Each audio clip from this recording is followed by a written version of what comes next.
a gal was dreamy, Dobie. Once a gal was creamy, Dobie. Once a gal to call his own. Is she blonde? Is she tall? Is she dark? Is she small? Is she any kind of dreamboat at all? No matter, he's hers and hers alone. Dobie.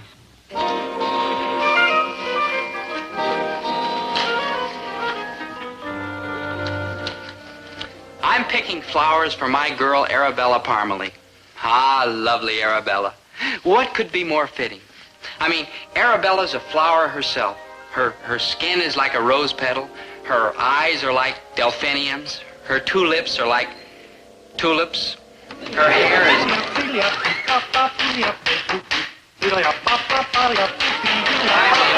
Maynard. Oh, hi, good buddy. Hi. What you like doing? I was like picking flowers. Who's the chick? Her name's Arabella Parmalee, and she loves me. Oh, she's like new in the neighborhood, huh? Maynard, that's not friendly. Oh, I'm sorry, go. Here, I'll help you. Oh, good, good.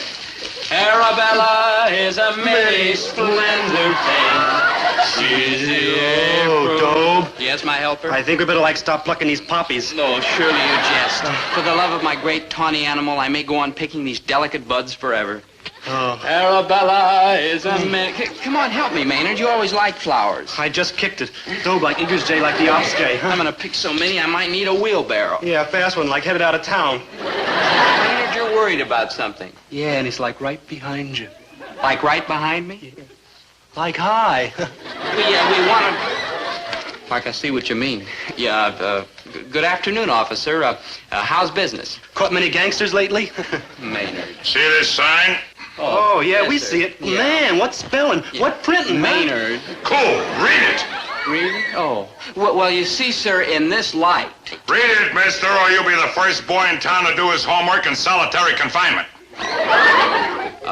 Do not pick the flowers. Congratulations. Thank you.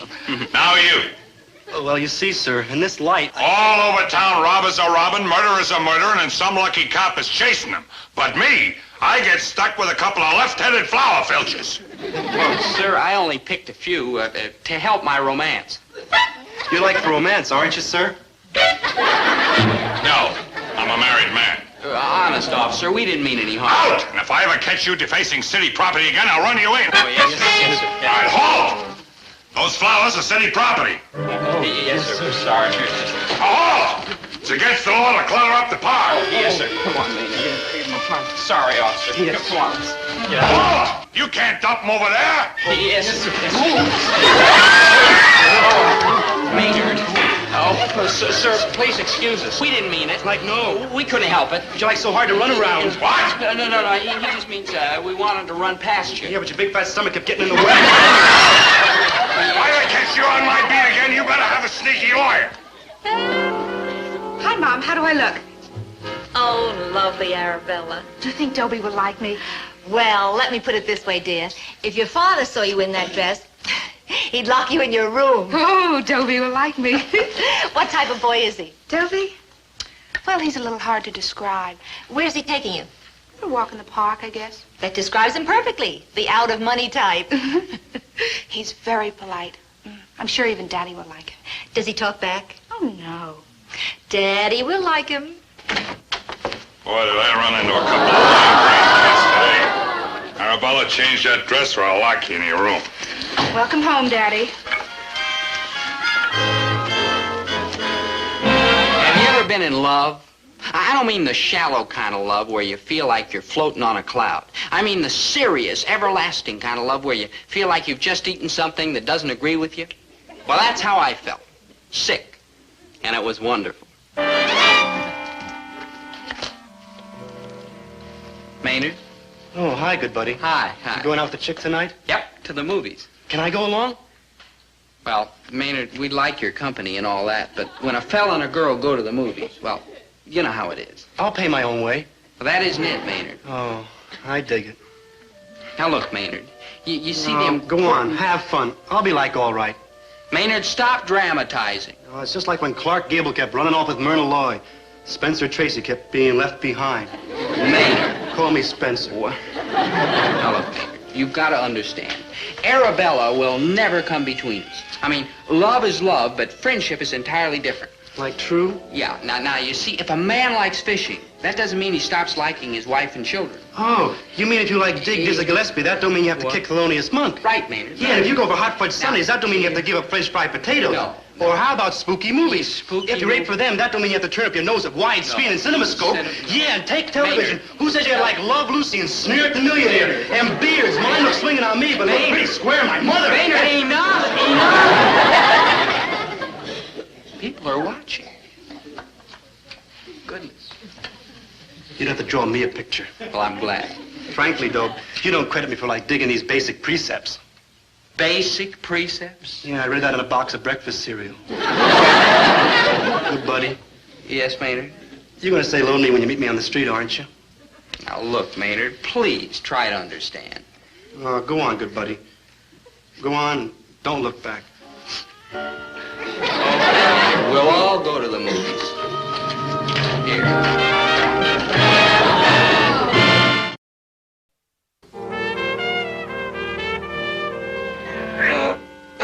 Wish that Dobie would hurry up and get here. He's late. Oh, my feet hurt. I won't be able to make that Bison Lodge meeting tonight. Hurry up with that water, will you? I wouldn't mind getting my feet sore chasing after some real crooks. But it's pretty aggravating just chasing around after a couple of kids. Arabella, if I ever find you hanging around any teenage characters like that, I'll put you on bread and water for a week. How many banks did they knock on? How many heists did they pull? Please, Edith. You're making me homesick. Sam, it's your own fault you're not on a beat with this action. You and that violent temper. Temper? Who's got a temper? I'm sweet as sugar. Yeah, what do you think you're doing? The Sam Hill is that? I'll get it. Dad, no. Now, wait a minute. This house is my beat. You go out and patrol the closet until you get your clothes on. Hi, Dobie. Hi, Arabella. You're late. How well I know, Arabella. Each moment away from you is like an eternity. To the fairest of them all. And to the fair sister of the fairest of them all. Oh, Yes. you'll go a long way, Yes, boy. yes. But I happen to be her mother. No. I don't know about Daddy, but Mother loves him. Yeah. Mom, this is Dobie Gillis. Charmed. Would you mind if somebody else came along with us to the movies? Oh, that's Well, sweet of you, Dobie, but you two kids run along. No. I mean, Maynard, come on in. This is my friend Maynard G. Clippers. Maynard, this is Mrs. Parmalee and Arabella Parmalee. Hello. Like hi. Like hi. Like, how do you do? How do you do? Arabella, I didn't think you'd mind if Maynard came along with us to the movies. He was kind of So lonesome. you didn't? No. Yeah, I won't be in the way. I'll even get my own popcorn. Yeah. Well, Oh, like, please, they're showing a real gasser of a movie. The Monster That Devoured Cleveland. well, all right. This time. Oh, thank you, You're like a Arabella. real human being, man. Yeah. Maynard.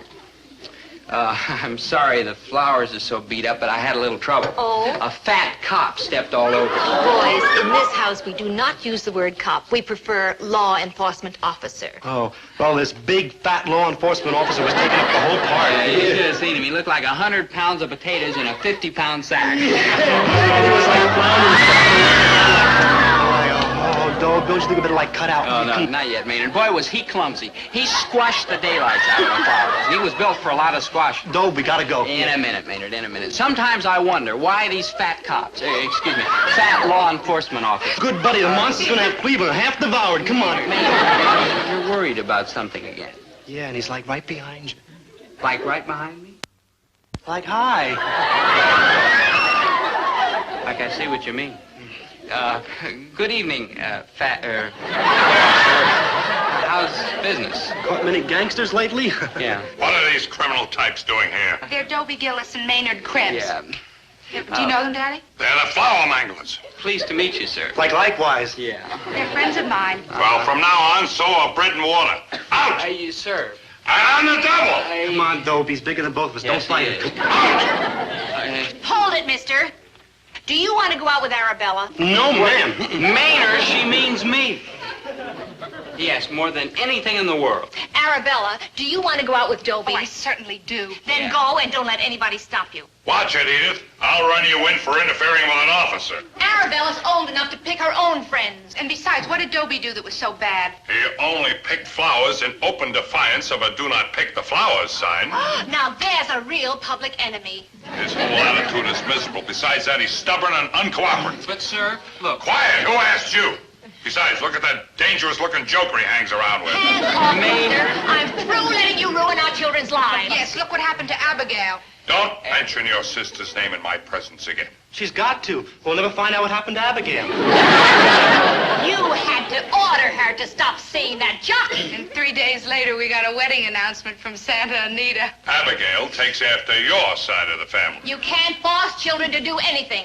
Good night, kids, and have a good time. Be back by 10 and don't park in front of the house. Be back at 11 and enjoy yourself. Thanks, Mom. You're all heart, man.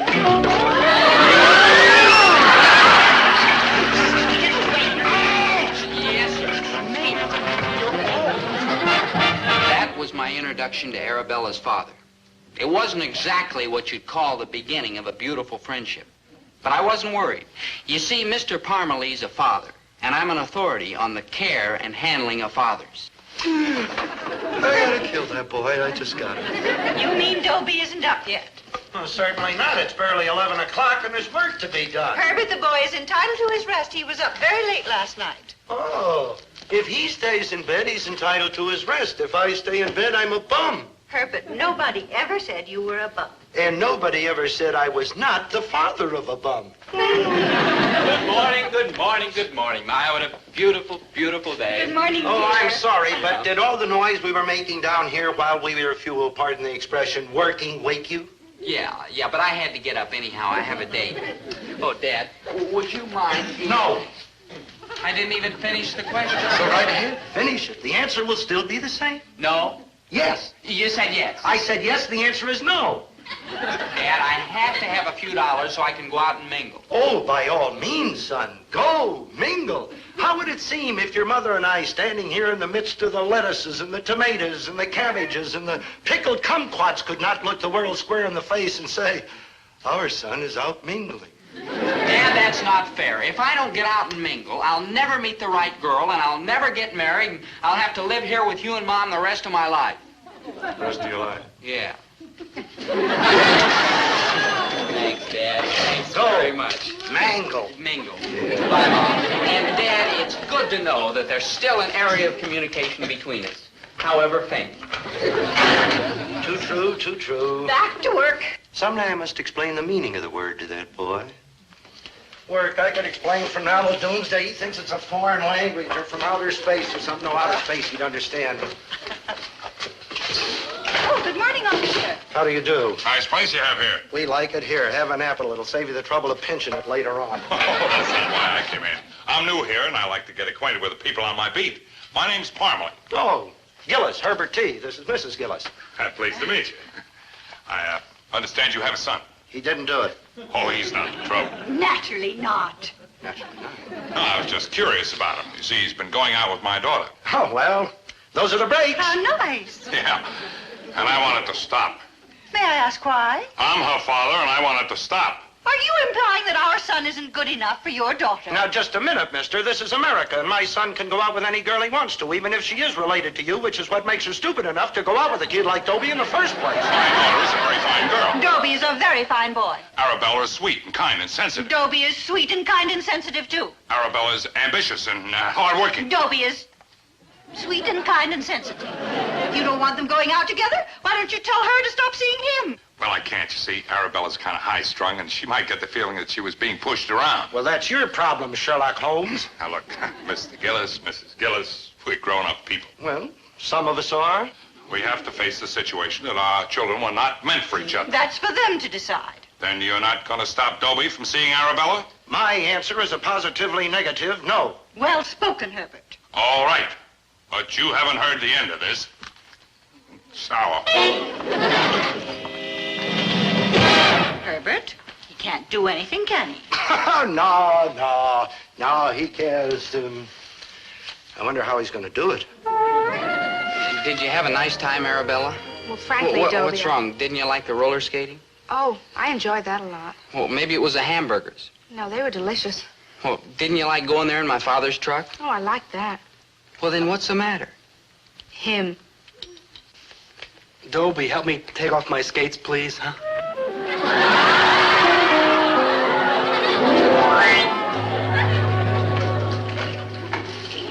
Oh, Sergeant Friday.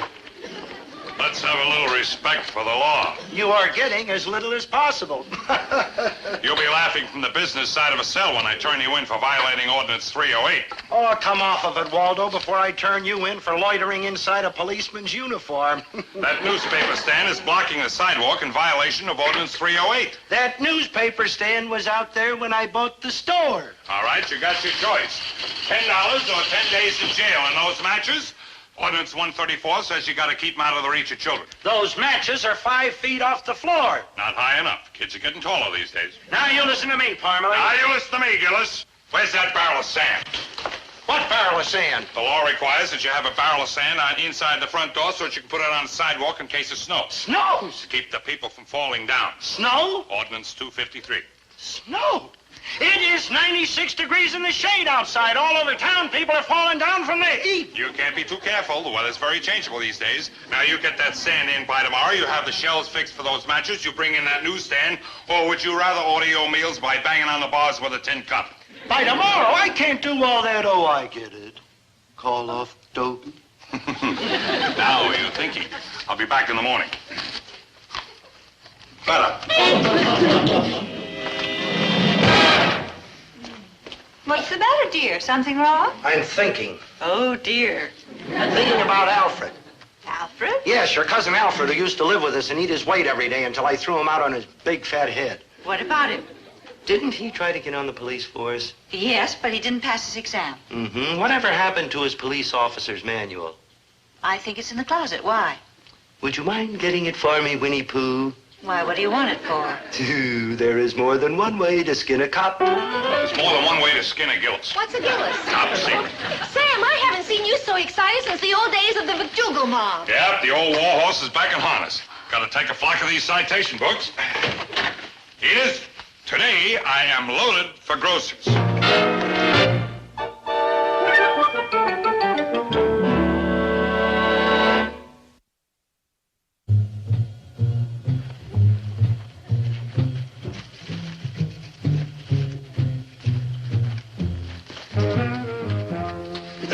Like, hi, good buddy. Oh, hello, Maynard. Where you like going? Yeah, nowhere, Maynard. I never been there. Can I go with you? Yeah, some other time, Maynard.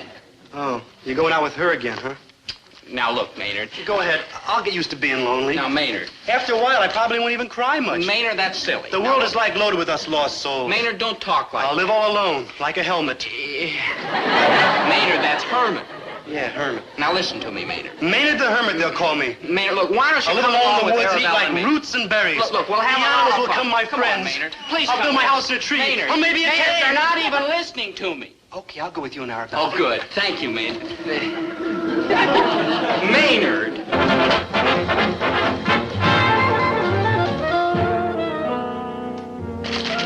You didn't bring the newsstand in, huh? Nope. You didn't put in the barrel of sand. Nope. And you didn't fix those shelves for those matches, huh? Nope. All right, Gillis, if you want to play rough, that's the way it's going to be. I'll hit you with every violation of the book. You got an alarm bell on your freezer? Nope. Violation. Have you had your scales checked in the last 2 months? Nope. Violation. Have you had your cash registers checked in the last year? Nope. Violation. Have you had your electrical wiring fixed? Just a minute, Parmalee. I happen to have some reading material of my own here. Oh? Police Officer's Manual. Minimum standard of physical fitness for police officers. How much do you weigh? None of your business. Just a minute. I am a taxpayer and your employer. Therefore, I have a right to know. How much do you weigh? Oh, about 165, give or take a few pounds. How many? 58. And that's better. What is your waist measurement? Close to 34. How close? 44. Uh-huh. You have a very cute figure, Parmalee, but it is just about 10 inches and 58 pounds too cute. Come on, whoever pays attention to those measurements? I do. And I also happen to have the telephone number of the police commissioner. And it says right here, officers who do not meet the minimum standard physical requirements shall be subject to instant dismissal, section 921. Gillis, one of these days. Oh, the commissioner's going to get a great kick out of this. You wouldn't. You wouldn't. Just a minute. How many times can you touch your toes? Touch my toes, are you kidding? Police regulations say 20 times. Now, Oh, now, wait a minute, Gillis. I wonder who the new cop on this beat is going to be. I'm touching. You're touching? I wonder if it says anything in here about cops who can't get over their stomach. Oh, you're touching your toes.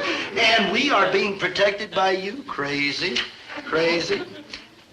How about some push-ups? Oh, now, Gillis. Mr. Gillis, employee. Regulations say 10 push-ups. I'll get my uniform dirty.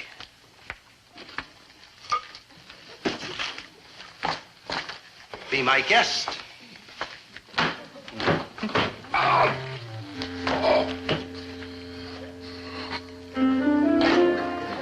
One.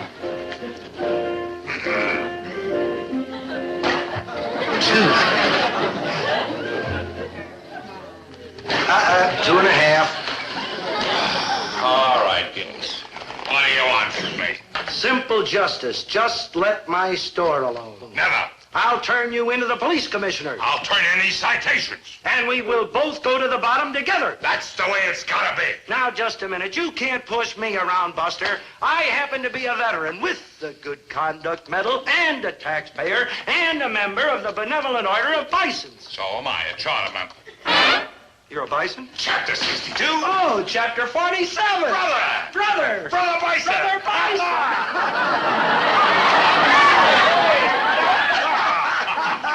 Say, Brother Parmalee. Sam. Call me Sam. Okay, Brother Sam. All right, Brother Herb. How many verses of the Bison song do you happen to know? Oh, about 23. Shall we take it from the top? I'm with you.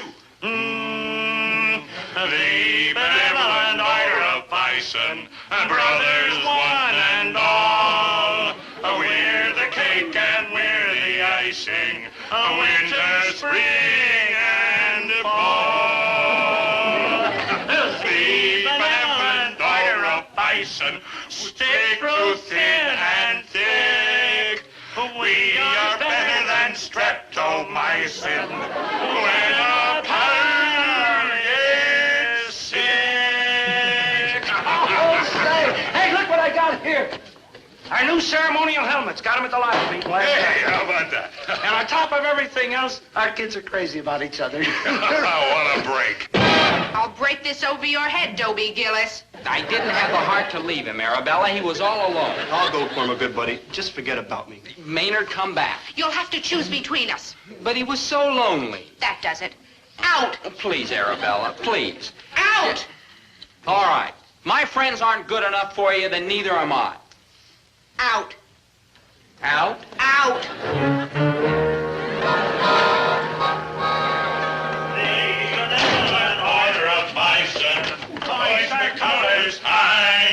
We say it once, we'll say it twice, and say it till we die.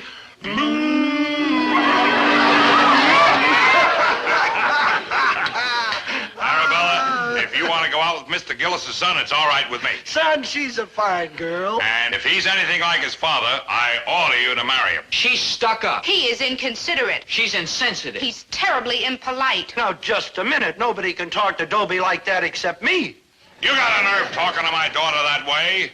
He can talk any way he wants. Says who? Says me. Oh, yeah? Now listen, Sam. Officer Parmalee to you. Herbert T. Gillis, taxpayer to you, and suck in that overstuffed stomach of yours. Oh, yeah? Are you going to put out that barrel of sand? No. Are you going to have those shells made for those matches? No. Are you going to have your cash register checked? No. Are you going to put an alarm bell on your freezer? No. Are you going to...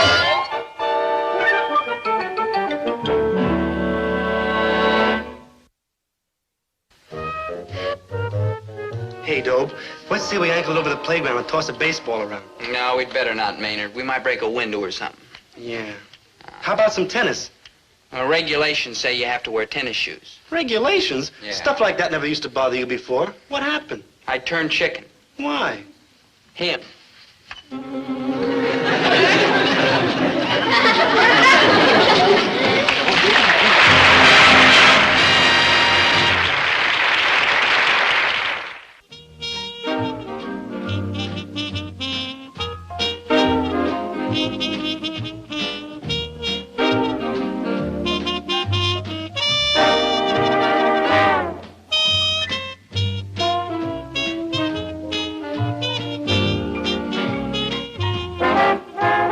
Dobie, once a gal was dreamy. Dobie, once a gal was creamy. Dobie, once a gal to call his own.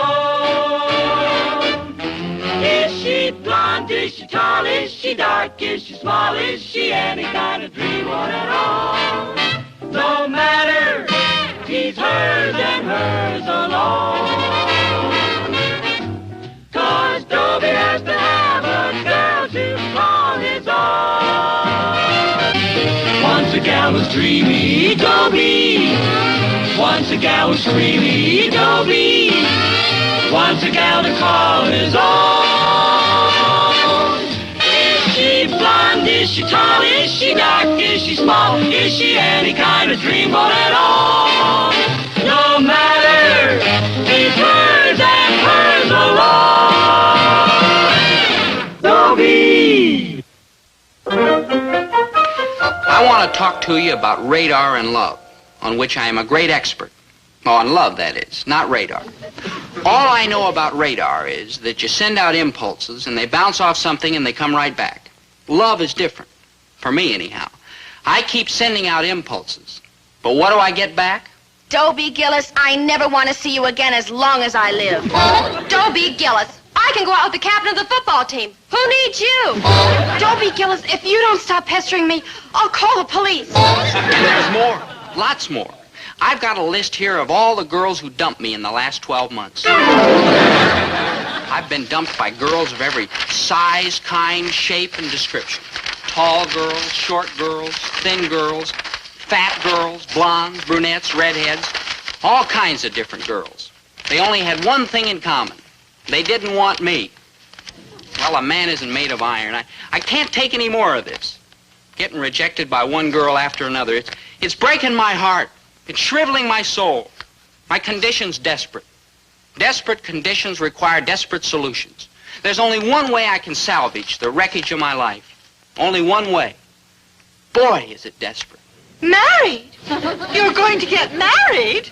That's right, Mom. I'm going to get married.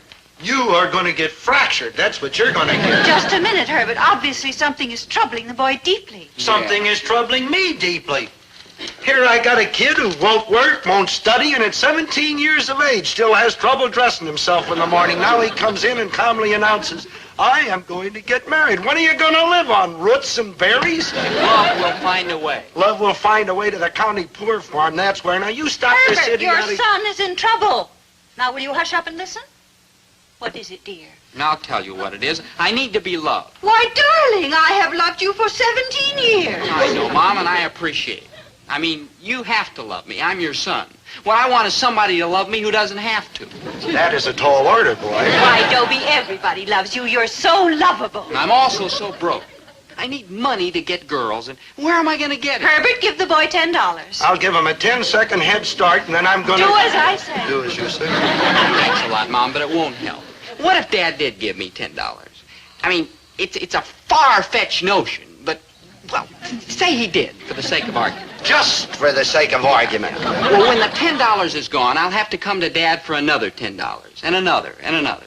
Face it, Mom, it can't be done. You have a point, son. You have a very pointy point. So I get dumped by another girl, another scar on my poor bleeding psyche, another piece of my security washed away. Oh, my poor baby. I can't go on anymore. I can't continue this mad, fruitless chase, this endless tarantella. Tarantella, what's spiders got to do with this conversation?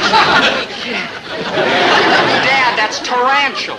Dear, the tarantella's a dance. Yeah. Never heard of it. Oh, of course you did. Don't you remember that summer we were courting? That night in the Dreamland Ballroom while we did the tarantella all night? We did. Oh,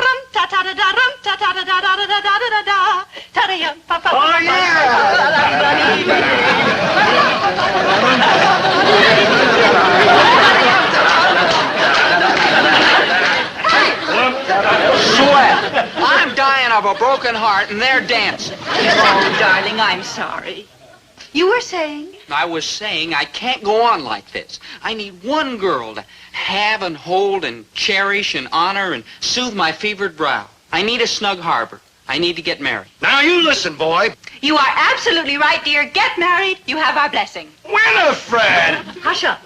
If that's what you want, dear, go right ahead. Your mother and father are behind you 100%. Oh, thanks, Mom. You're a real human being. And, Dad, in the fullness of time, I'm not sure, but I think we can be friends. Well, I gotta kill that boy. I just gotta. And I may throw in his mother for good measure. Get married, Dobie. You have our blessing. Herbert, the longer you are a parent, the less you understand children. The less I understand wives, I'll grant you that, especially mine. Have you lost your mind or something? How's that kid gonna support a wife? There'll be no wife, and just you calm down. Dobie's going through a difficult time, and the least we can do is not add to his burdens. And you've been reading those women's magazines again. Use your head. This marriage business, why, it's just a passing fancy. Let it pass. And in passing, supposing he finds a girl who'll marry him? Like who? Like, that's a good question. And if he did, you suppose her parents would give their consent? Not if they're living. Then why antagonize the boy over nothing? Winnie, you got a good head on your shoulders. Thank you. And incidentally, you have a very nice pair of shoulders. Thank you. Shall we dance?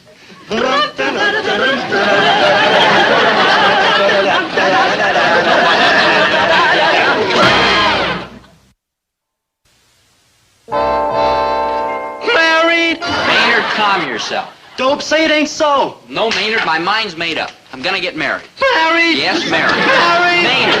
But why do you have to get... I can't even say it. Married? Married. Maynard, please. I'll tell you why, because I'm getting torn to pieces. I can't go on like this, being dumped by girl after girl. So kick girls. I mean, they take the best seats in the movies. They won't sit on the floor all night and listen to jazz. And they giggle about you in the girls' powder room. Girls, who needs them? I need 'em. One girl, anyhow. One girl to stroke my brow and ease my troubled heart and give me comfort and tranquility and peace. And the only way I'll ever have such a girl is to get married. Aren't you going to scream? No good, buddy.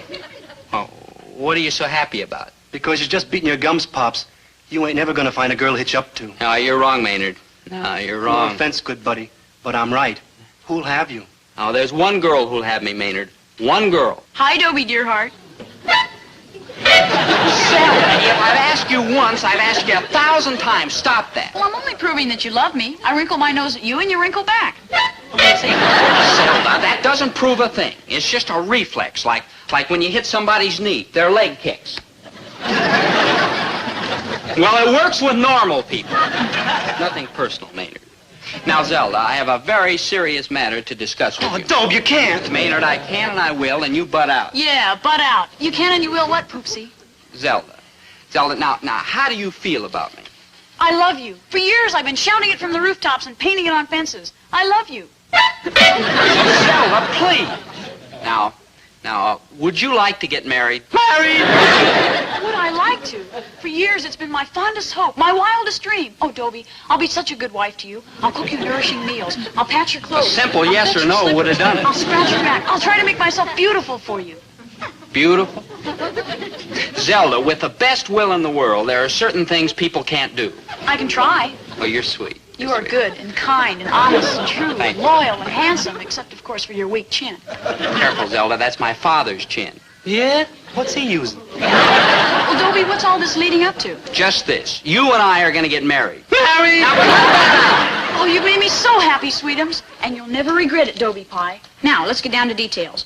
You can give me your high Y pin right now, and the next year after we graduate, you No. can give me your class ring. We'll be engaged in our junior year in college, and we'll be married right after commencement.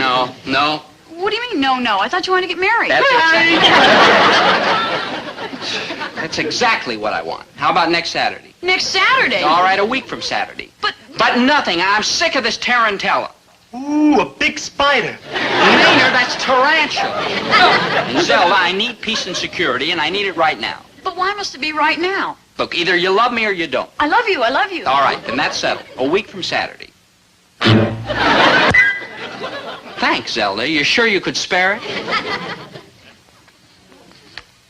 Oh, this is awful. Like miserable. Terrible. Like rotten. Ghastly. I thought this is what you wanted. I do. So what's so awful, terrible, and miserable and like that? Oh, Maynard, you don't understand. I mean, I do want to get married. Married? But not right now.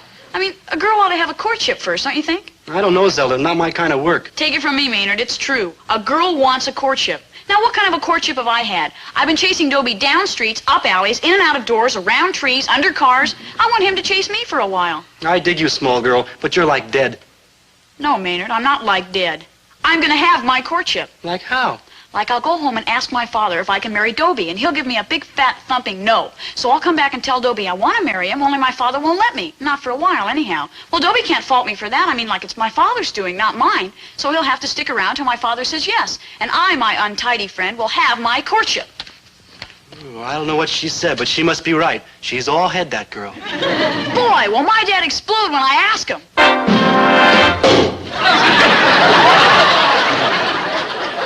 Champagne? Oh, but of course, this calls for a celebration, doesn't it? Walt. Edna, just don't stand there. Fetch a couple of glasses. Walt. Edna, honey, we don't want this stuff to go flat. But what do you mean, celebration? I mean, you're losing your daughter. Well, that's not the way I look at it, Zelda. I'm not losing a daughter. I'm gaining a three-toed idiot. True, but if he's your choice, dear, he's all right with us. Walt, do you know what you're doing? I am pouring champagne in honor of the happy day our little Zelda has found her mate at last. You mean you're actually going to let me do it? Well, certainly. You've been screaming for years you wanted to marry Dobie. Well, yes, but... But what? Nothing. Give me a big glass of that stuff. I will not. You're too young to drink. I'm old enough to get married, but I'm too young to drink. Dad, is everybody crazy around here? That's a good question, Walt. Is everyone crazy around here? What can you be thinking of? Edna, how long have you known your daughter? What do you mean? I mean, she's a hardhead. Oh, I wouldn't call her that. You wouldn't? Well, would you call her stubborn? Well, yes. And, would you call her determined? Well, yes. And resolute, implacable, tenacious, strong-willed, unshakable, unpersuadable, logic-proof? Well, yes. Yes, but you wouldn't call her a hardhead? On second thought, yes? She's a hardhead. You're darn right, she's a hardhead. What's the best way to get her to do anything? To tell her not to do it. Right, and what's the best way to get her not to do anything? To tell her to do it? Exactly. The surest way to have that three-toed idiot for a son-in-law is to tell her she can't marry him. On the other hand, if you say it's all right, then she'll decide she doesn't want to marry him. Oh, good thinking, Walt. That's what they call me down at the office, good thinking, Walt. Let's have a little of this bubbling, huh? Just a minute, good thinking, Walt. What if your plan doesn't work? Oh, I've got that covered, too. How old is Dobie? Physically, I mean. 17? Right. So he will need his parents' consent in getting married. And do you know old man Gillis? Yes. Meanest son of a gun in town. He wouldn't give the kid a nickel for a cut-rate ice cream cone, much less his consent to getting married. And Mrs. Gillis, you know her? Poor thing. She dotes on the kid. You think she'd ever let go of him? Oh, Walt, I've got to hand it to you. No, Edna, I've got to hand it to you. Ah. The brain power?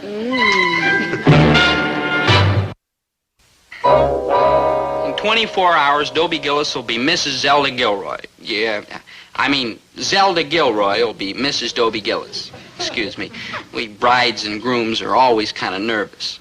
But once we're married, everything will be fine. I mean, Zelda's a wonderful girl. Loyal, trustworthy, and true. As for the rest of her, well, you know, she'll fill out eventually, if I can wait that long. But I'll make her proud of me. You'll see. I, too, will be loyal, trustworthy, and true. And... Hi, Bernadine. How is band practice? Never mind that. Why haven't you phoned me lately? Phoned you, but Bernadine, you said you and the captain of the Don't football mention team... that person's name in my presence. You mean... Wouldn't you imagine that he preferred me to that single-wing formation? Well, you know football players. I'll be home tomorrow night, Dobie. Why don't you, drop over? Well, I can't, Bernadine. I'm practically engaged. A pity. We could have had so much fun. Bye, Dobie. Only a darn fool would give up a great girl like Zelda. I mean, she's... Well, my father always said I was a darn fool. Oh, what am I talking about? Marrying Zelda will be the best thing that ever happened to me. And it's what I'm going to do, and that's all there is to it. Hi, Mary Ellen. Oh, Dobie, I've missed you. Why don't you drop over to my house tonight? Well, I've missed you too, Mary Ellen, but the last time we were together, you said that... Dobie, that was last time. Now that you're engaged, you've gained certain maturity and a sophistication that you never had before. You mean... Exactly. Oh, boy, I think it's too late, Mary Ellen. It's too late. Well, if you should change your mind. Well, I'm not going to change my mind. I'm not? I mean, of course I'm not. A girl like Zelda comes along once in a lifetime. But soft, pink, creamy, beautiful girls come along like streetcars. And right now I'm not going anywhere. Hi, Monica. Dobie, I've been looking for you. For me? I've searched everywhere. But you told me you'd call a cop if I didn't stop pestering you. That's when you were Dobie the boy. Now you're Dobie the practically married man. That makes a difference? All the difference. Wow. Dobie, dear, why don't you walk me over to the malt shop? Oh, gee, Monica, I'll treat. No, Monica, no. I'm afraid it can never be. Well, if you ever decide it can, you know where to find me.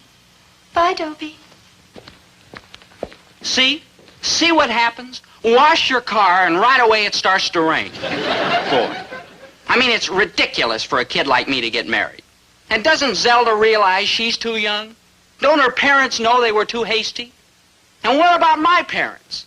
All my life they've been telling me no. Now when I really need a no, what do I get?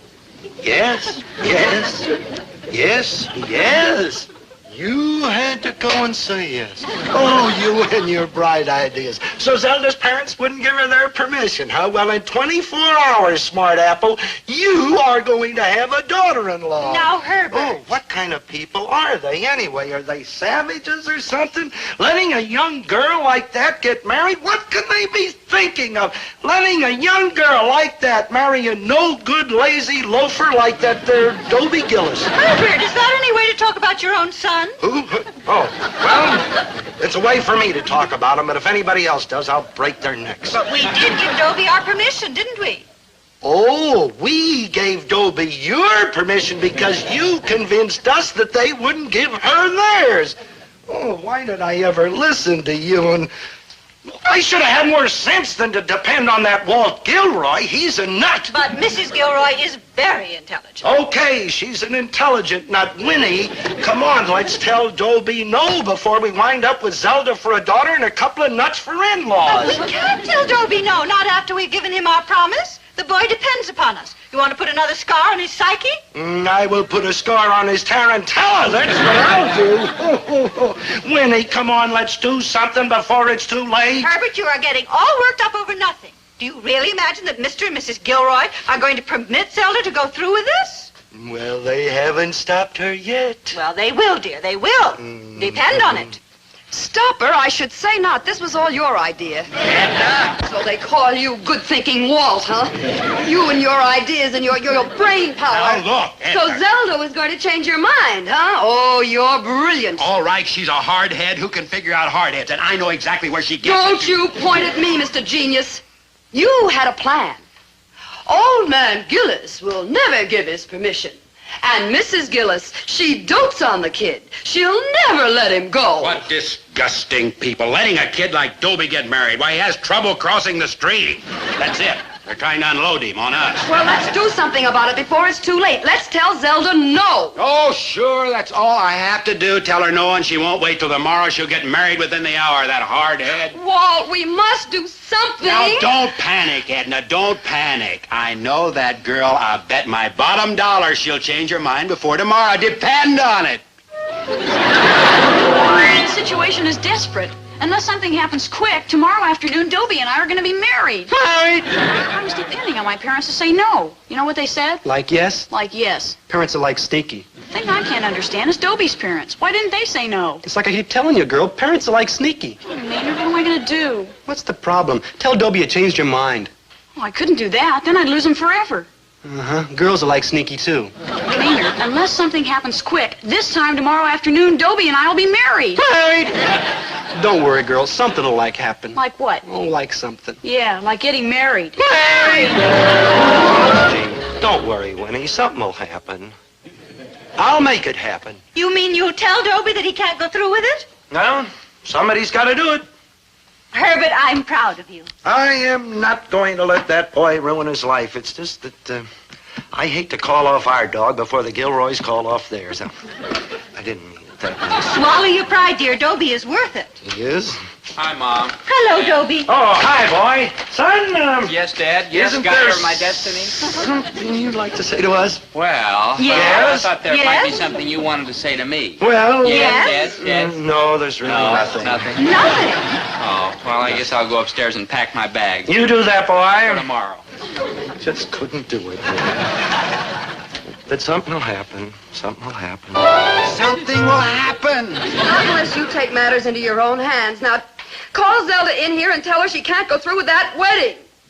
I can't do it. Walt, what kind of a father are you? A cowardly kind. Walt. I'm scared. I know that hardhead. She'll run off and elope the minute I tell her she can't do it. Walt, do you want Dobie Gillis as a son-in-law? Zelda! Zelda, come in here!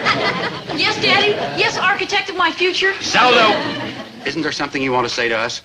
Well, Yes. I've been hoping there'd be something you want to say to me. Well, we... Yes? What? Yes? No, yes. Good luck, Zelda. That's all? Well, back to packing my trousseau. Good idea, daughter. Go through with it, but don't worry, Edna. Something will happen. You'll see.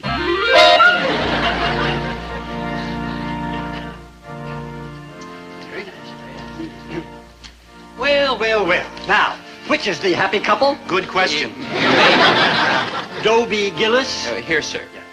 Zelda Gilroy. Here, sir. These, I assume, would be the proud parents. And who would this be? Right now, Pops, like to be anybody but who I am. Maynard G. Krebs, sir, the best man.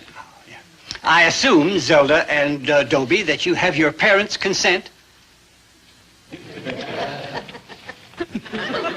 Well, silence means consent. Let us proceed with the ceremony. Dobie Gillis and Zelda Gilroy, you will join your right hands.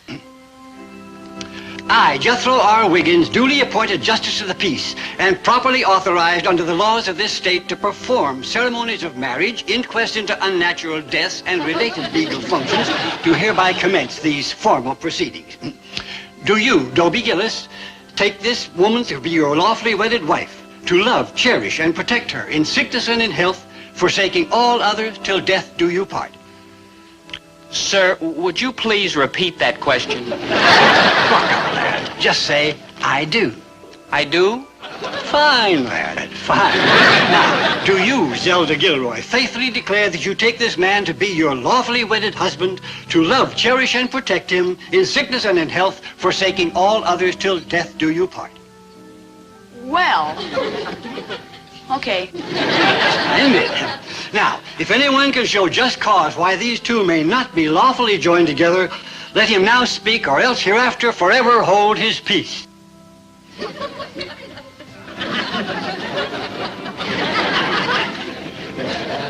Yeah, Pops, yeah. Ooh, yeah, ooh. Yeah, what? I can, show just cause why these... what you said. And what is that? They don't want to get married. Married? He's too young. So she. I don't want to lose my baby. Me too. You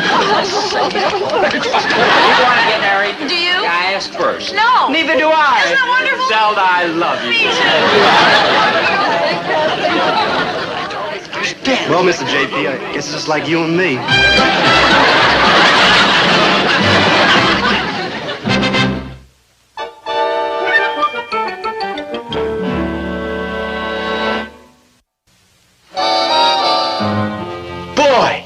mistake we almost made. Yeah, I sure did. You'll never earn a living. You're pigeon-toed, and you'll be bald Thanks. before you're 30. Thanks. No offense, Zelda, but I have yet to see your picture in anybody's locker. Yeah, we're a couple of dogs, all right. And that's why it's a cinch for us to wind up together eventually. Yeah, you're right, Zelda. Who else would have us? At least we have each other. Yeah, and I sure need somebody, Zelda, even if it's only you. Might as well face it, Dobie. Sooner or later, we're going to get married. Yeah. Larry! Oh, I like Ken. Go through this again. I like Ken. I like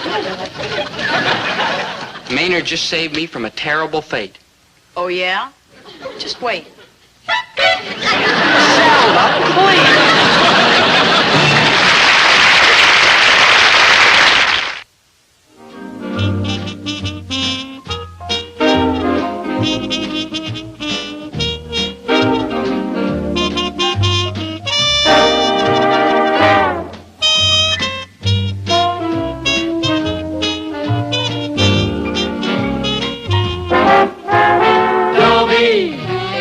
Once a gal was dreamy, Dobie. Once a gal was creamy, Dobie. Once a gal to call his own. Is she blonde? Is she tall? Is she dark? Is she small? Is she any kind of dream one at all? No matter, he's hers and hers alone. 'Cause Dobie has to have a girl to call his own. Once a gal was dreamy, Dobie. Once a gal was creamy, Dobie. Once a gal to call his own. Is she blonde? Is she tall? Is she dark? Is she small? Is she any kind of dreamboat at all? No matter, he's hers and hers alone. Dobie! Hi, I'm Dobie Gillis. The new Dobie, that is. Not the harried, haunted, money-chasing wretch I used to be. No, sir. Now I'm a cheerful, agreeable, well-adjusted individual. And why? Because at last I found the perfect girl. Her name is Gwyneth. Gwyneth Krausmeyer. Gwyneth is everything a girl should be. Lovely as a summer day, dainty as a sunbeam, nutty as a fruitcake. The moment we met, it was love at first sight. It happened one afternoon in the music appreciation room at school. Gwyneth was listening to the fourth movement of Berlioz's Symphonie Fantastique, the March to the Gallows. We've come to think of it as our song. Thank you very much. Beethoven? That's Beethoven, Maynard.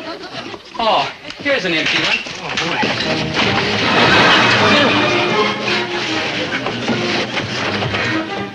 Isn't it magnificent? Huh? Those divine dissonances. Catchy. Do you really think so? Sure. Maynard, goodbye. Huh? Maynard, goodbye. Sayonara, sellout. Magnificent. You're not just saying that because you're a man and I'm a beautiful woman you long to crush in your arms. I don't think so. I love you. I love you, too. What's your name? Dobie Gillis. I'm Gwyneth Krausmeyer. Sit down. Are you an outsider? Beg pardon? Do you find the world around you sordid and drab beyond belief? Do you long to flee to lonely mountaintops and listen to the music of the stars? All the time. I believe you, Dobie Gillis. You're not like other boys I know. No. Oh, shall I play the other side? No. I want to see how this side comes out. You know a boy named Mason Stewart? Oh, you bet. He drives a convertible with power steering, white wall tires, and a hi-fi AM and FM radio. It's horrible. Horrible. Mason asked me for a date. He did? Know what he wanted us to do? What? Have dinner at Lobster Heaven, and then go dancing at the Pagan Pleasure Dome. That's bad? Terrible. Real terrible. Well, Mason just doesn't understand women. You won't make me go places like that, will you, Dobie? I take an oath. Oh, thank you. You can kiss me now if you like. Now? I mean, right here? Well, why not? I reserved the booth till 4 o'clock.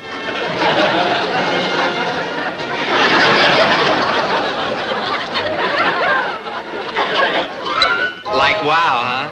Here's this gorgeous, golden, creamy girl, and she's mine, mine, mine. No wonder I'm such a cheerful, agreeable, well-adjusted individual.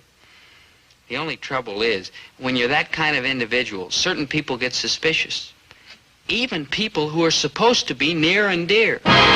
Dobie, what is the matter with you? Nothing, Dad. I feel fine. Well, I don't like the way you've been acting lately. It's unnatural. How do you mean? You don't try to wheedle money out of me. You don't try to make with the cash register. Suddenly, my own son's a total stranger to me. It just so happens I don't need any money, Dad. Did you hear what he said? You don't need any money. I mean, after all, money doesn't buy happiness. So if you can be happy without money, well, who needs it? That's a very beautiful thought. Thank you. Now, aren't you ashamed of being so suspicious of Dobie? My deepest apologies. Just one question. Are you, by any chance, mixed up with a ring of counterfeiters? Herbert! No offense, I'm just trying to cover all the logical explanations. The boy told you. Money does not buy happiness. No, but it does buy ice cream sundaes. And if he isn't buying ice cream sundaes, he isn't chasing girls. And if he isn't chasing girls, he isn't our son. Oh, I've got a girl, all right. Where are you getting the money? Well, she despises money.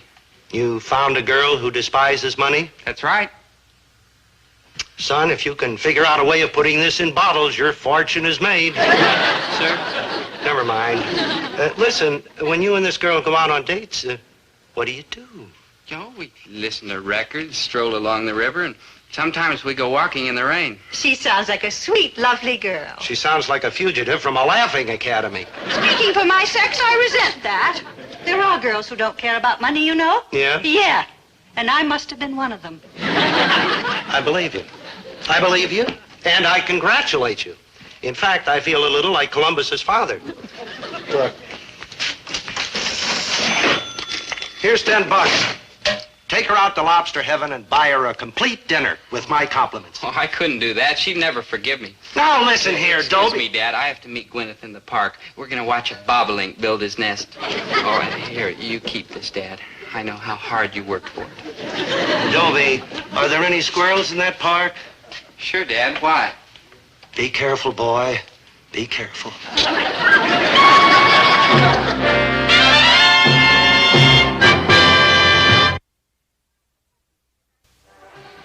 What'll we do tonight, Dobie? How about if I come over and have supper at your house? All right. And after dinner, you can take me to a picture. A movie, Gwyneth? I thought you hated movies. This is an art picture at the museum. A Bulgarian tragedy with Ukrainian subtitles. Oh, well, we'd better go early so we can get seats. Hi there. Hi. The name's Tyler. Chrissy Tyler. Mind if I turn this off? Yes. I want your undivided attention. I promise it'll be worth your while. What's on your mind, Sonny? And lose that sunny stuff. I'm 13. I just happen to be small for my age. All right, what's on your mind, little one? I'll overlook that. Look, I run a babysitter agency. I get jobs for the kids in my freshman class. So? Most of the kids have to be home early. I need some older sitters who can stay up late. So how'd you like to work for me? Go away. Listen, this isn't for peanuts. You can pick up 15, 20 smacks a week, each.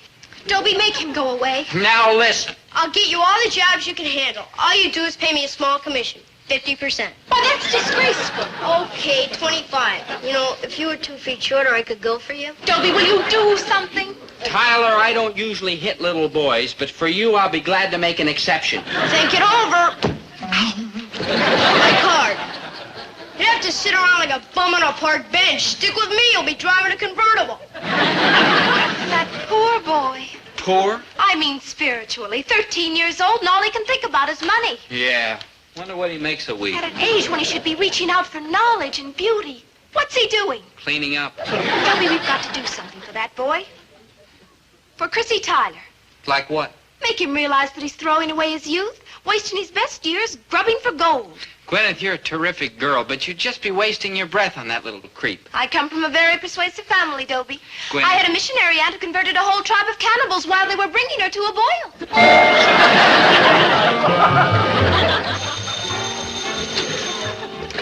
Tyler attending service, good afternoon.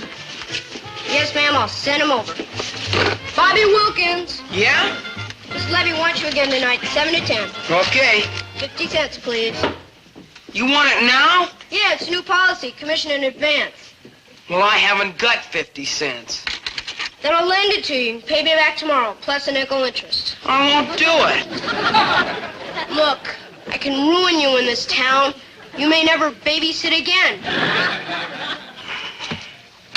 Plus a nickel interest. Tyler Tending Service, good afternoon. Gee, what a setup. Disgusting. It's like a slave market. Well, well, well, look who's here. May I?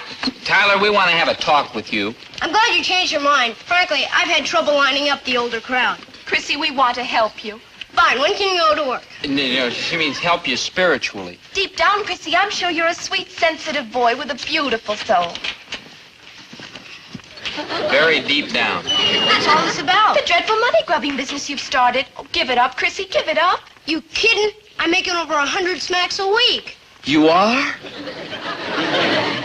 Horrors.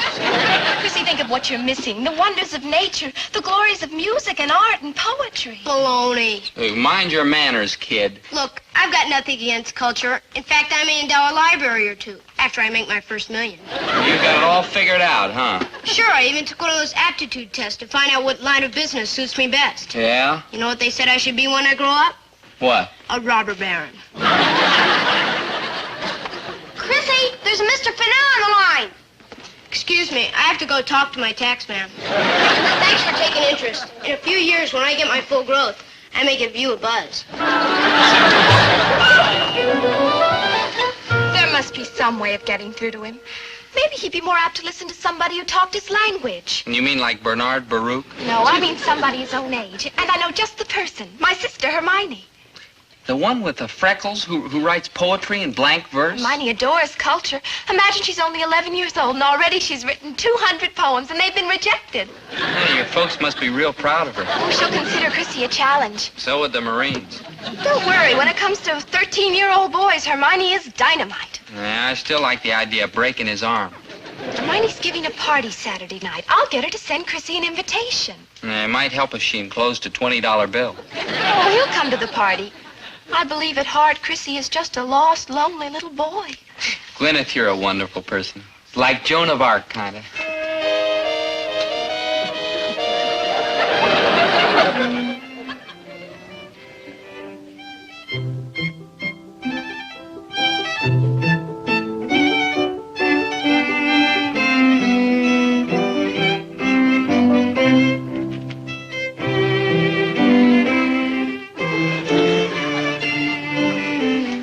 No sign of Chrissy yet. But still early. You sure you got Hermione all primed? Oh, sure. She knows how important this is to me. Geez, well, what kind of a party is this, anyway? Don't the kids dance or anything? Hermione attracts the intellectual kids. Later on, there'll probably be a poetry reading. Real kicks? Gee, I hope this is Chrissy. Hello. I was invited. My name's Chrissy Tyler. I'm Hermione Grosmeyer. I'm so glad you came. Me too. Would you like some punch? Anything you say. You sit there. I'll be right back.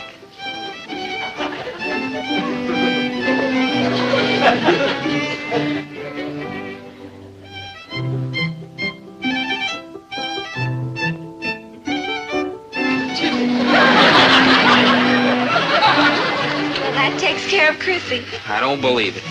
Oh, all the women in my family are that way. I had an aunt once who threw a rose to a matador in Madrid. He followed her all the way to Keokuk, Iowa.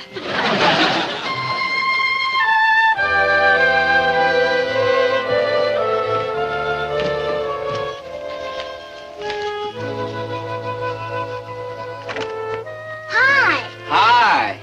Won't be down in a minute. She let me shop her, because I have a date. Oh, with Chrissy? Yes. I haven't looked at another boy for a whole month. Oh, We're going to the symphony concert. really? Look at the new photograph he gave me. Hey. Hey, that's nice. What are those? Oh, these are some daisies I picked for Gwyneth. Chrissy sent me flowers, too. Orchids. I've got to go over to Chrissy's to do some work on the book we're writing together. Oh, you've got Chrissy writing poetry? This book is how to retire at 20. How to retire at 20? It's a collection of stock market tips for the teenagers. And you're helping him? Hermione, you've changed. Well, somebody in this family has to marry a good provider. Especially if her only sister is stuck with a shiftless drip. Well, who says I'm a shiftless drip? Chrissy. But you're still young, Dobie. Why don't you try pulling yourself together? Hermione! Oh, hi, gorgeous. Don't move. Just stand there for a moment. I want to remember how lovely you look.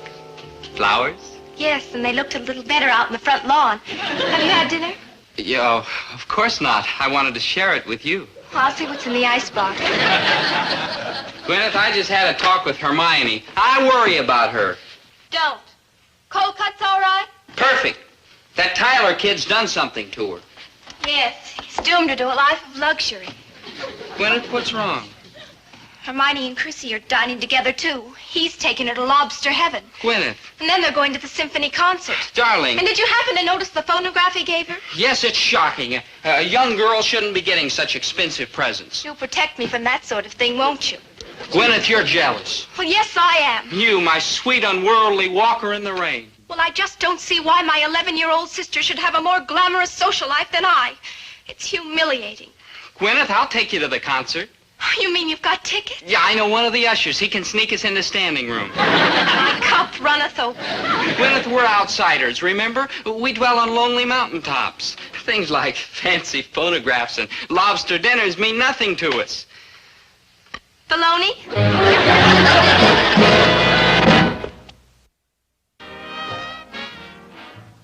Oh, Chrissy, thank you. My dear?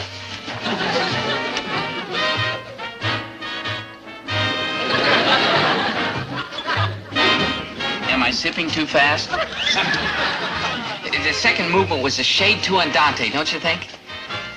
Gwyneth, it's gonna rain. Let's go for a walk, huh? Gwyneth? Hi, Gwyneth. Why, hello, Nathan. Looks like a storm coming up. Can I give you a lift home in my convertible? Top up, of course. Oh, that would be just dreaming. Gwyneth, you're with me. I'm your date, remember? It's still early, though. Maybe we could go dancing somewhere. Oh, I'd adore to. Unless you're tied up. Oh, that's all right. Dobie won't mind. Yes, I will. Goodbye, Dobie. Gwyneth, are you really doing this to me? With a song in my heart. Gwyneth. Don't worry, Dobie. My door's always open to you. It is? Of course. The only thing is, the next time you walk in... Yes? Bring money.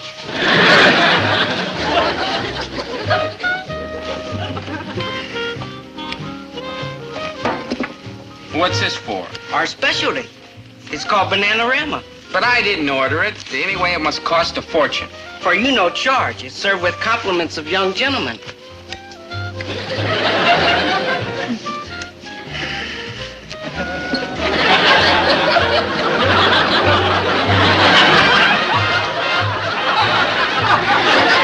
I've got no girl. Why? Because I've got no money. And to get Gwyneth back, I need money. Great green gobs of it. But where? How? Now, don't get me wrong. It's not as if I haven't made an honest effort to get some. Dobie, Yes, Dad? are you helping yourself from the cash register? Yes, Dad. May I? No, you may not. I'll pay it back, Dad, as soon as my ship comes in. What ship is that, the Titanic? Can I? Just a little? Not one thin, scrawny dive. Gosh. But it's sure good to see you back in there trying, boy. Welcome home, son. So here I am, a lost, lonely, lovelorn wreck, because Chrissy Tyler turned Gwyneth's lovely head with his ill-gotten gold. Yes, ill-gotten. Does Chrissy work in the fields for his money? Does he sit at a factory bench? No. He gets it by exploiting those poor kids. You know, somebody ought to do something about it. Put a stop to it. You know what? Somebody's gonna.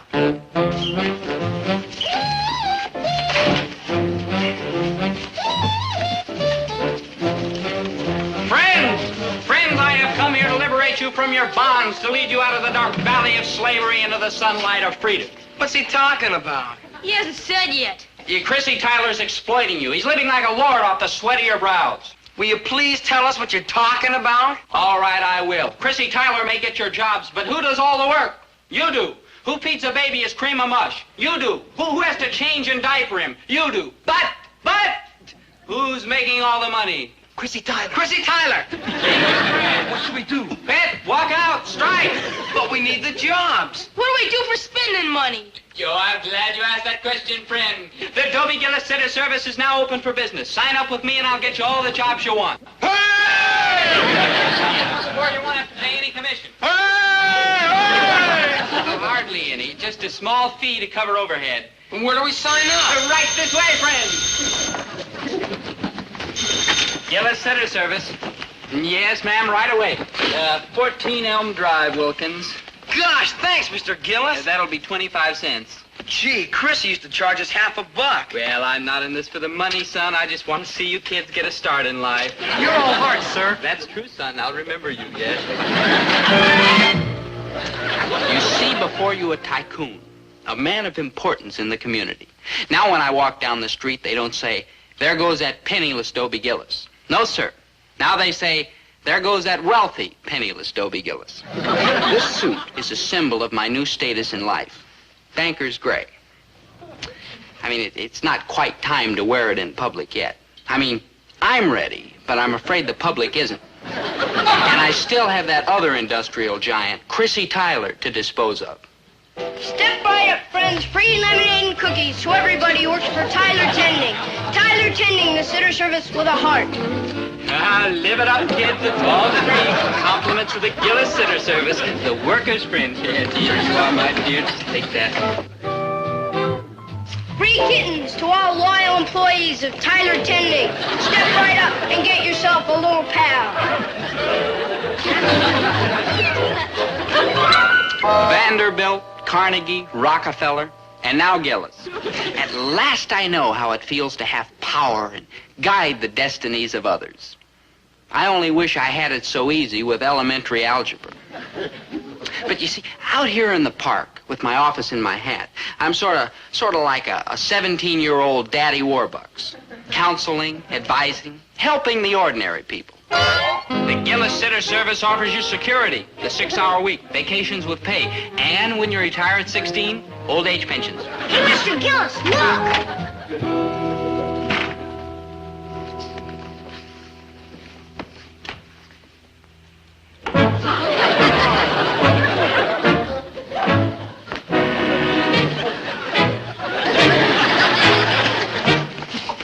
Looking for me, Tyler? Yes, Dobie. I'm licked. Can you use an extra sitter? Have you had any experience? Please, Dobie, I've got to make some money. Hermione has very expensive taste. Okay, Chrissy, you can come to work for me. Gee, thanks. In fact, I'll let you manage the business for me. After all, with your know-how. I'll work hard, Dobie. Then you can start right now. And it's Mr. Gillis. I think I'll take the evening off and drop in on a certain girl I know. Give Hermione my regards. I will, son. Glad to have you aboard. Thanks. Oh, and Chrissy, Yes, Mr. Gillis? keep your mitts out of the petty cash.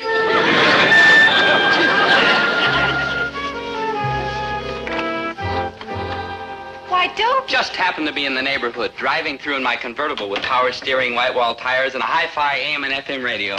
You bought a convertible? Well, I rented it, but I may decide to hang on to it. Dobie. If you happen to be free, I thought we might dine together.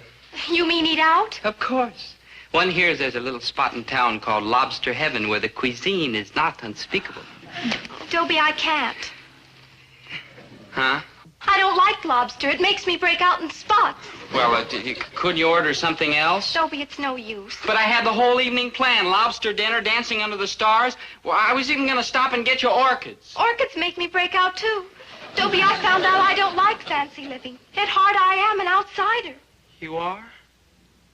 Well, that's wonderful, because deep down, so am I. This glitter, this glamour, this isn't the real me. No, Dobie, it's too late. No, it isn't. Look, here's the $20 I was going to spend on this tonight. Watch. Oh, Dobie, don't. For you, I'd do it gladly. Dobie, but it's no use. I'm in love with somebody else now. How can you do this to me? I couldn't help myself. It was love at first sight. With us, too. He's a remarkable person, a simple, unaffected child of nature. Like hi. Maynard, you snake. I'm sorry, Dobie, but I thought you and Gwyneth were like Splitsville. Come on, chick. We'll be late for the concert. You're going to a concert? Yeah, I'm on the long hair kick now. Man, that Beethoven is real gone. Beethoven, Maynard, Beethoven.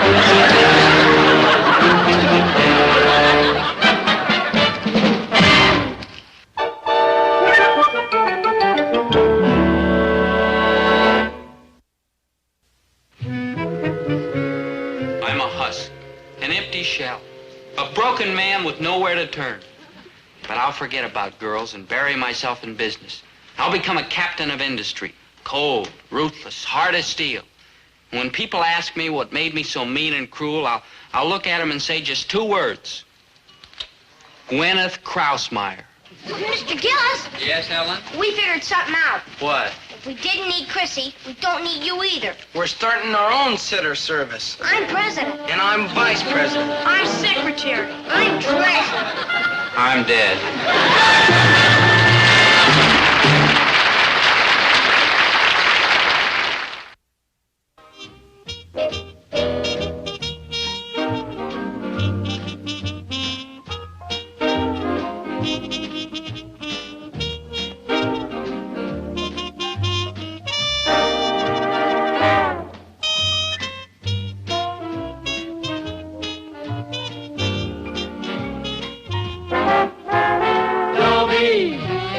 Once a gal was dreamy, Dobie. Once a gal was creamy, Dobie. Once a gal to call his own. Is she blonde? Is she tall? Is she dark? Is she small? Is she any kind of dream one at all? No matter, he's hers and hers alone.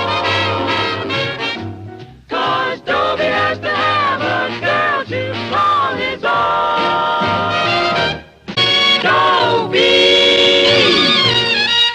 Dobie, once a gal was dreamy, Dobie. Once a gal was creamy, Dobie. Once a gal to call his own. Is she blonde? Is she tall? Is she dark? Is she small? Is she any kind of dreamboat at all? No matter, he's hers and hers alone. Dobie. You are looking at a happy man, a very happy man. Why, you know that I'm P.E.? That means practically engaged. Yes, sir. Me and Jenny Metzger. How do you like that for luck? A girl like Jenny Metzger falling in love with a plain, simple, ordinary guy like me. You understand, don't you, Maynard? Yeah, sure. Like what? Why I gotta marry Jenny right away. Sure I do, good buddy. There's only one thing I don't like, Dig. What? Why you gotta marry Jenny right away? Because she's the first girl in my whole hungry, yearning 17-year-old life who's ever been in love with me. And I gotta marry her right away before she changes her mind about being in love with me. Dobie. You've changed your mind. About what? Oh, nothing. Have you figured out anything? Yes. And I've decided that you are wrong. Wrong? Dobie, this is the 20th century.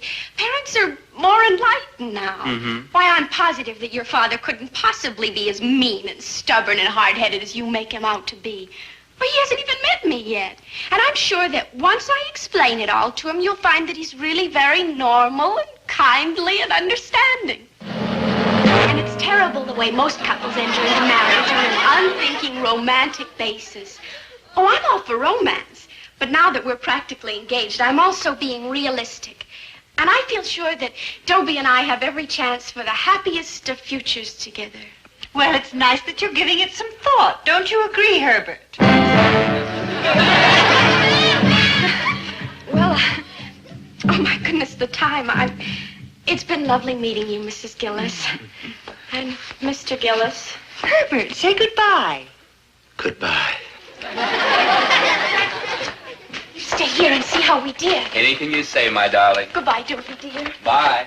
This is Dobie's home, too, you know. The least we can do is be civil to his friends. The way you just stood there. I'm sorry, Dobie. You'll have to apologize to Ginny. Huh? For the way your father acted. Oh, don't worry about it, Mom. Jenny's very intelligent. She can see right through Dad. She'll understand me. She'll understand me? She's very broad-minded. Of course, I had already explained to her that you're a simple, humble man. Dobie, I think you had better listen to your father. Sure. Say anything to me you want, old Dad. Oh, thank you. Yeah, and stop worrying about what Jenny thinks of you. She loves me enough. There's even some left over to slop over on you, old Dad. Now, Herbert! Dobie, I'm afraid that your father didn't quite approve of Ginny. Huh? It's impossible. Listen, tell me one thing. What were those, whatever it was she was almost wearing? They're short shorts. Really? Are you sure they are not short shorts? Or even short shorts? Oh, you know perfectly well what they're called. My grandmother wore a lace choker that came lower than that. Well, she probably didn't have Jenny's legs. I don't know. I don't even know if she had legs. Nobody knows. What on earth has your grandmother got to do with it? She's got this to do with it. She is the kind of a woman my grandfather married. She is the kind of a woman my father married. She is the kind of a woman I married. Me? And she is the kind of a woman he's going to marry. Without legs? Sorry, high winds and traffic accidents, we'll never know. Oh, Dad, there's nothing wrong with short shorts. How would you feel if your mother ran around in things like that? Well, I think she'd look very nice. Thank you, Dobie. Yeah. Say, you know, Mom, some of the shorts are shorter than the others. Listen! Now you get these ideas about marriage right out of your head. Now, Herbert, if they do decide to get married... What do you mean, if? It's all decided. But, Dobie, dear, you haven't given this enough thought. There's nothing to think about. She loves me. I love her. What else matters? You see, Herbert, you see, that boy has got marriage on his mind. He's got nothing on his mind. Marriage. How does he expect to support a wife? Well, kids never think of things like that. Kids never think of anything, marriage. Why, he's hardly able to tie his own shoelaces. Why do you think he wears moccasins all the time? Let's not talk about his feet. Let's talk about his head. Okay, which one? Herbert. A boy who has got marriage on his mind. Marriage? A boy who has got marriage on his mind has got to know certain facts. What kind of facts? Have you ever had that talk with him about you-know? Well, now listen. Well, have you? Not yet. Herbert! Well, what's all the rush about? After all, the kid's only 17 years old. I mean, just because he comes in here and says that, the girl comes in and, I gotta have a You talk. certainly do.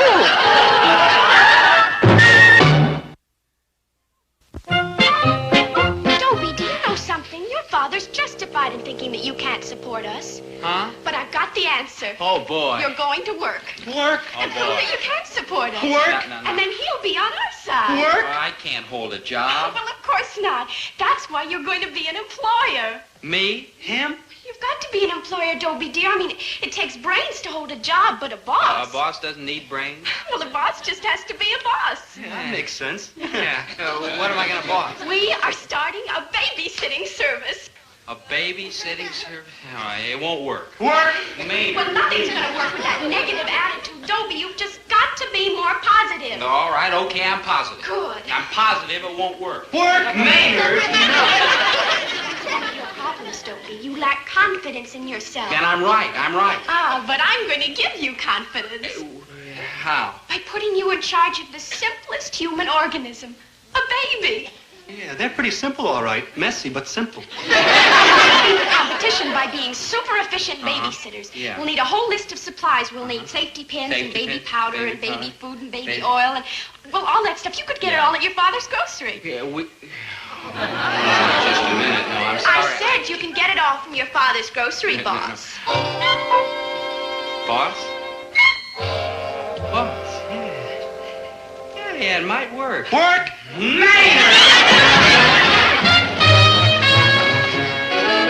Dobie's just finished lunch. Now's a very good time for you to talk to him. Oh, Winnie, please. Do you want him to learn it on a street corner or in a pool room? Hey. He's coming. Here and now, Herbert. Bye, Mom. Goodbye. Oh, my What's the matter with Mom? Never mind. Son, there's something I want to talk to you about. Well, I don't really want to, but I gotta. Sure, Dad. What do you want to talk to me about? Did you ever think about hanging around a pool room? No, sir. You're gonna learn a lot around a pool room. About what? About how to play pool. I don't think I'd like pool. Where are the nipples, Dad? In the bottle. Well, as long as we're on the subject of pool, you know how fellas talk around a pool room. What fellas? Any fellas. Well, I've never been in a pool room. Oh, well, you could have hung around one and saved me a lot of trouble. Well, I'd be glad to, Dad. Oh, good, fine. That's settled then. Only there isn't any pool room in town. Dobie. Yes, sir?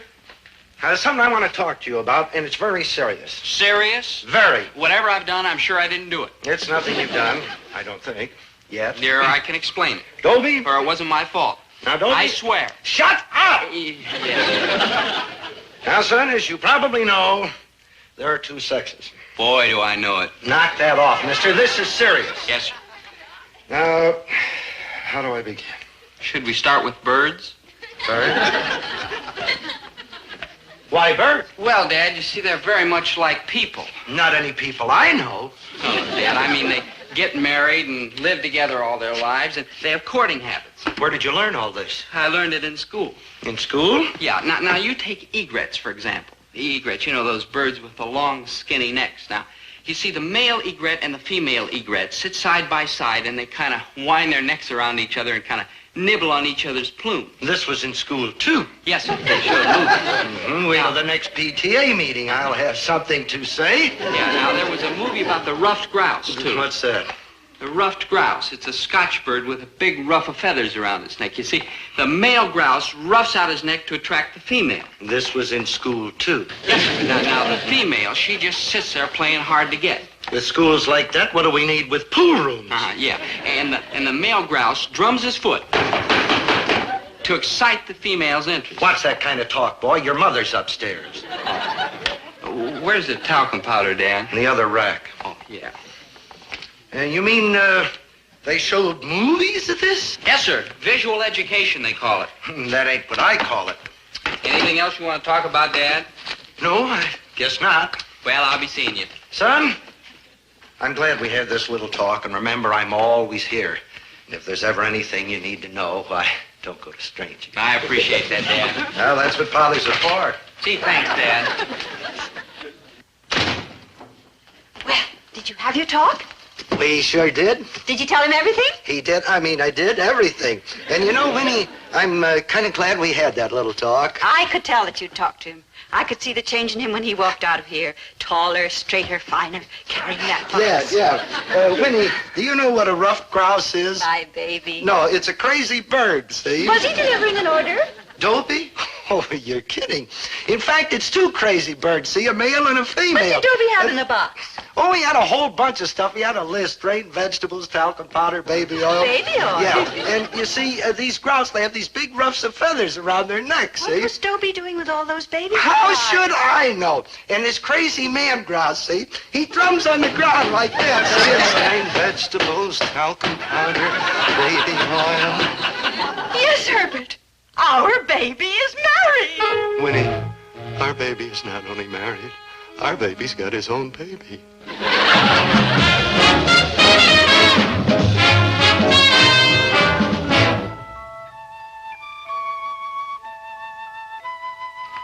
I'm hungry. Where do they keep the snacks? The kitchen, maybe? Good thinking. Yeah.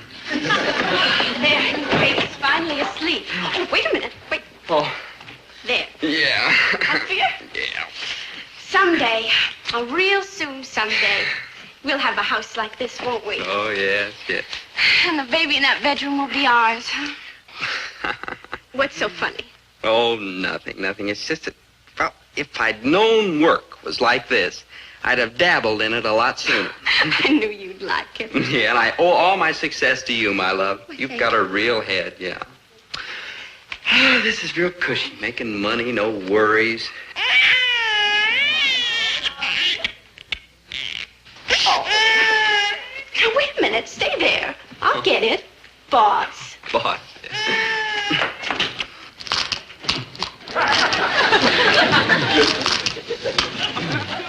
Hey, Pops, these people got real crazy snacks for their sitters. Maybe you ought to, like, go help her. No, not me. I'm in the executive end.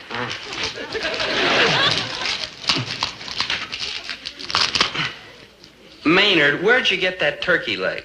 They had it in, like, an icebox.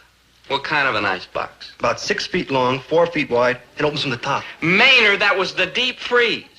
Cool. Putting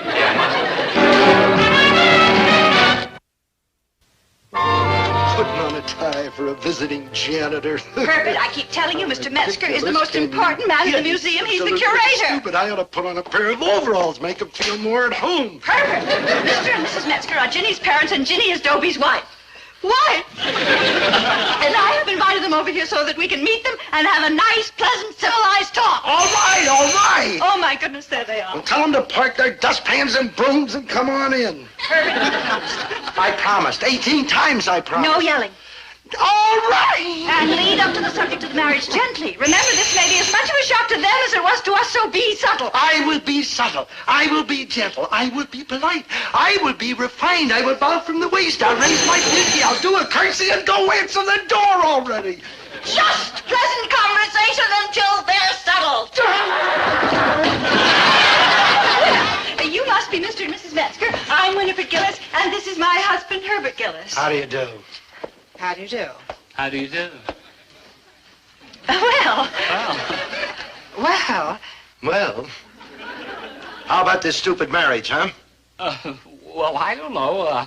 I was young, and it was springtime, and the lilacs were in bloom, and her family had little money. Well, shall we all sit down and have some cake and some coffee? Mrs. Metzger, you sit there, and Mr. Metzger, you sit here, and Herbert, you sit over there.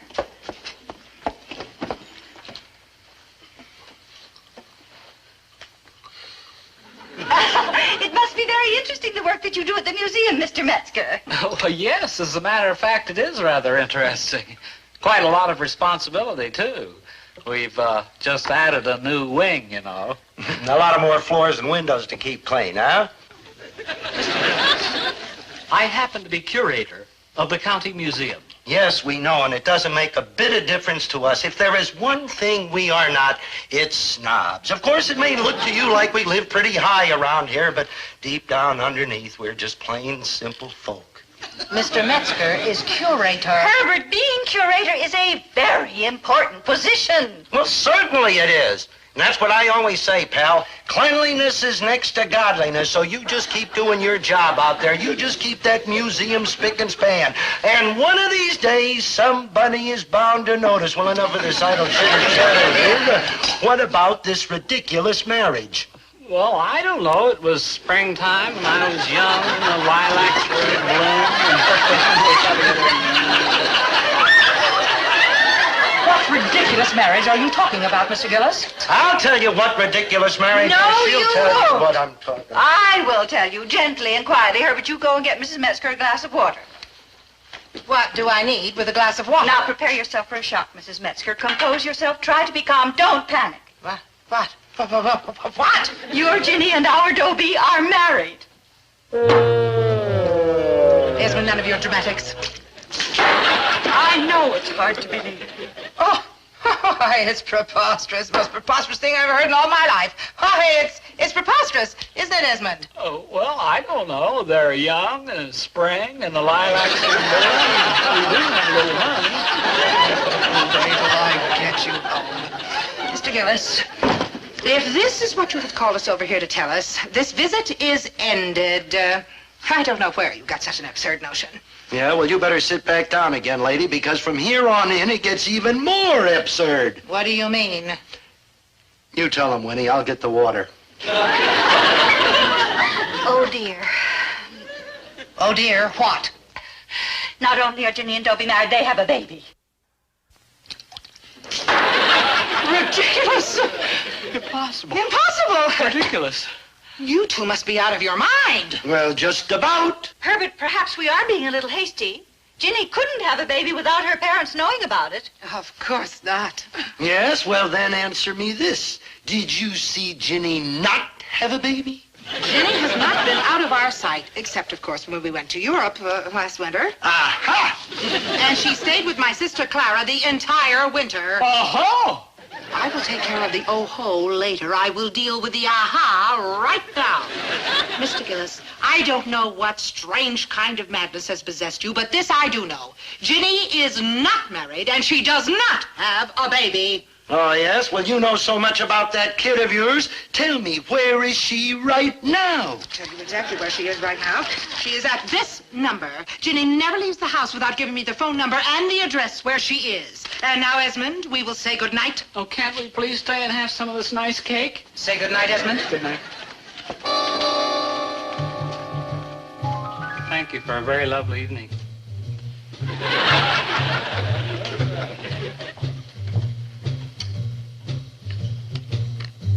No, Herbert.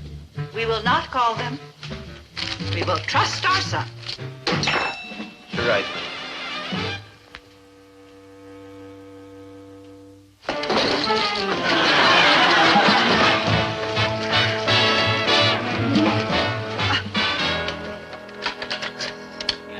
Man, if I knew work was so easy, I wouldn't have wasted all my time loafing. Oh, I think maybe he's hungry. It's almost time for him to have his breakfast. Hello? Hello?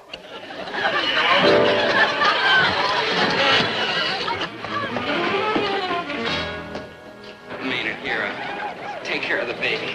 Maynard, I'm gonna go help Jenny in the kitchen. Cool, man. Hey, we'll like watch TV together, huh?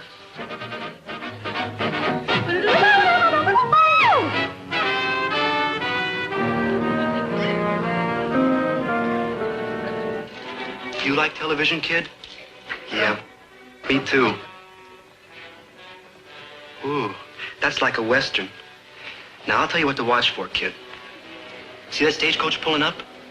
Now, if a guy gets off with a black hat, he's like bad. You see that little dog sitting there? If a guy gets off and pets that little dog, he's like good. Ah, see that guy getting off with the black hat?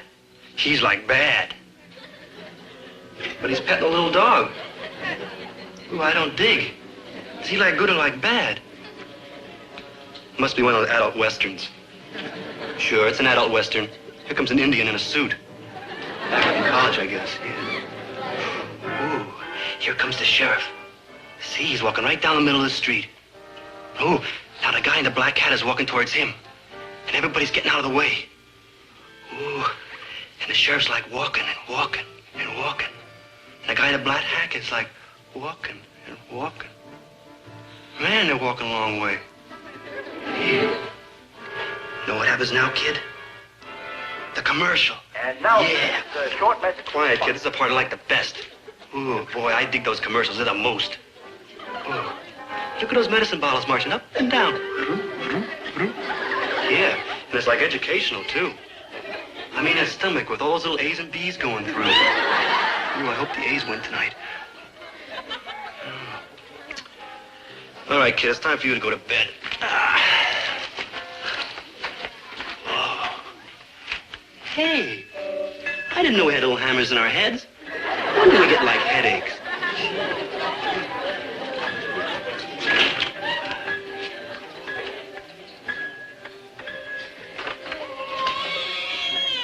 Are you going to kill him, Tex? That dog. Don't kill him. He'd understand it. But I would kind of like to get old Paint back. Still plumb loco about that horse, huh? No, Paint's my wife. Our family goes for them fancy names. Oh, Maynard. Oh, I just saw you unexpectedly. It's okay, Mrs. Gillis. My mother does the same thing. What are you doing here? Me? I'm watching the baby for Dobie and Ginny. Where is Dobie? In the kitchen with Ginny. Fixing up for the baby. You like pardon me. Now, Herbert, no yelling. I can't promise. What's done is done. Look, a regular love nest. Oh, we must face it and try to understand. I can't understand it. I just can't understand it. They're married and have a baby. That I can understand, but... But what?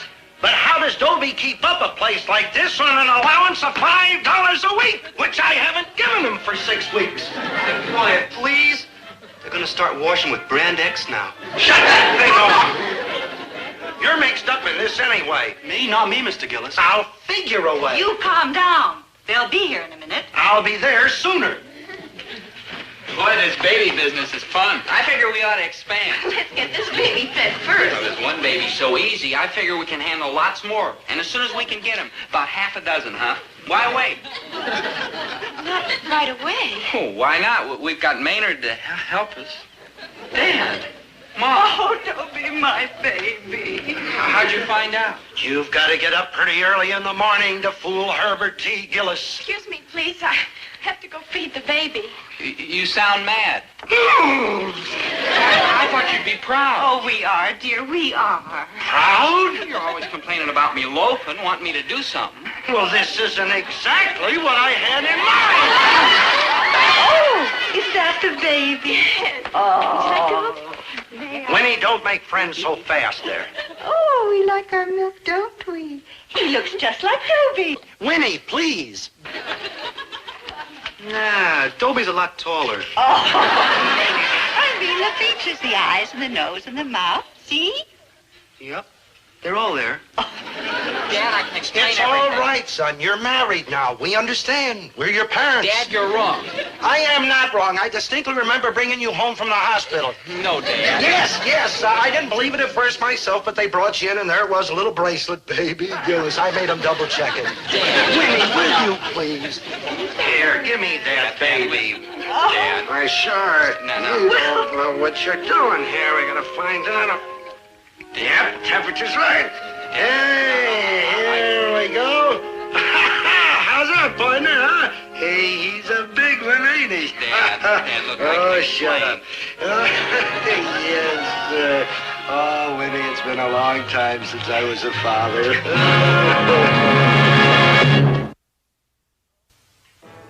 So, I'm sorry about the whole thing. Oh, it's okay, Dad. No, I went off half-cocked again, as usual. Jumped to conclusions all over the place. Made a darn fool out of myself.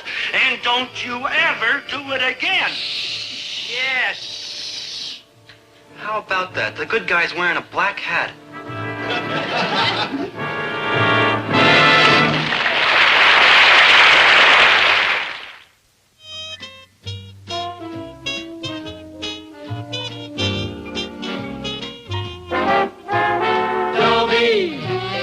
Once a gal was dreamy, Dobie. Once a gal was creamy, Dobie. Once a gal to call his own. Is she blonde? Is she tall? Is she dark? Is she small? Is she any kind of dream one at all? No matter, she's hers and hers alone. 'Cause Dobie has to have a girl to call his own. Flute, what are you playing? Esme, dear. Oh, go away. I will not go away. Why do you think I joined this silly band? Why do you think I learned how to play this silly thing? For only one reason, Esme, only one. For you. Oh, no, not again. Yes, again and again and again. As long as there's breath in this body. Esme, I love you. Well, that's ridiculous. Why? Why is it so ridiculous? You know very well why. No, I don't. Tell me. I won't tell you. I'll show you. Dobie,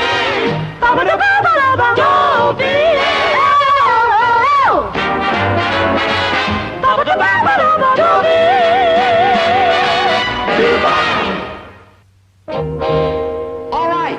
So Esme's a little taller than I am. I admit it. But what does it matter? I mean, what's a 10 or 12-inch difference in height when two hearts beat as one? What do you mean our two hearts beat as one? How can they beat as one when mine is way up here and yours is way down there? Okay, you're taller. But height doesn't count. What counts is love. And that's what I've got for you, Esme. Love. I got love I ain't even used yet. Thanks a lot, Shorty, but no thanks. Listen, Esme, you are my heart and soul. Without you, I will wander the earth, a hulk, a derelict, a shambling, unkempt, pathetic figure. You rang? Maynard, you know how I feel about Esme. Tell her how I love her, how I ache and quake for her, how she puts the roses in my cheeks. By all means, Maynard, tell her, but tell her after class, won't you? Right now, if it's not too inconvenient, I would like to get on with rehearsal. For the past 8 years, the Central High School Band has finished second in the City High School Band competition. Which is not an altogether distinguished record when you consider there are only 2 high schools in town. Of course, if you keep playing the way you're playing today, you may finish 3rd. Sound your A, please. Far be it from me to enforce conformity on the new generation.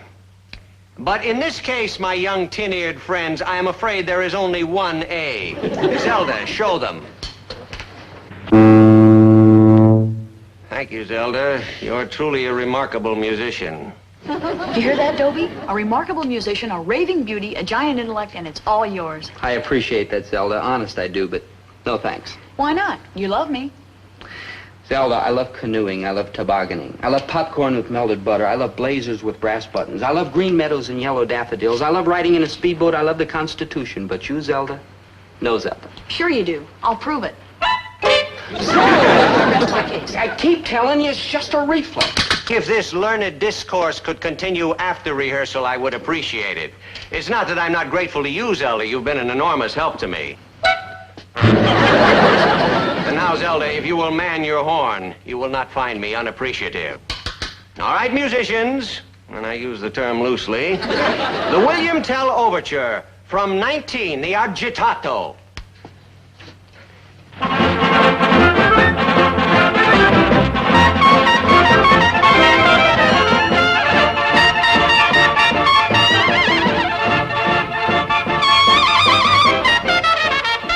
Maynard!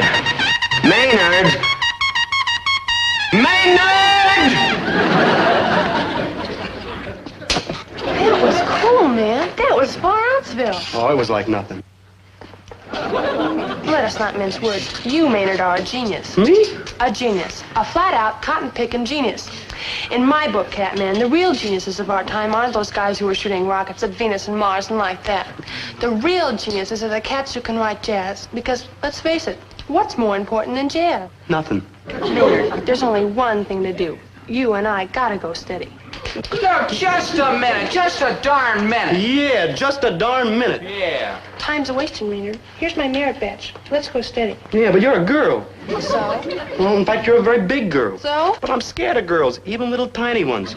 They spend my money, they won't let me kiss them goodnight, and they draw funny pictures of me in their notebooks. No thanks, girl, not me. What is this, a band rehearsal or a class in marriage counseling? In either case, the prospects are dim. However, let us press on. Back to the William Tell Overture. And Maynard, try to play the notes as written, won't you? There's a good fellow. But it's so square, Mr. Pumfret. I mean, it's like square. Then play it like square.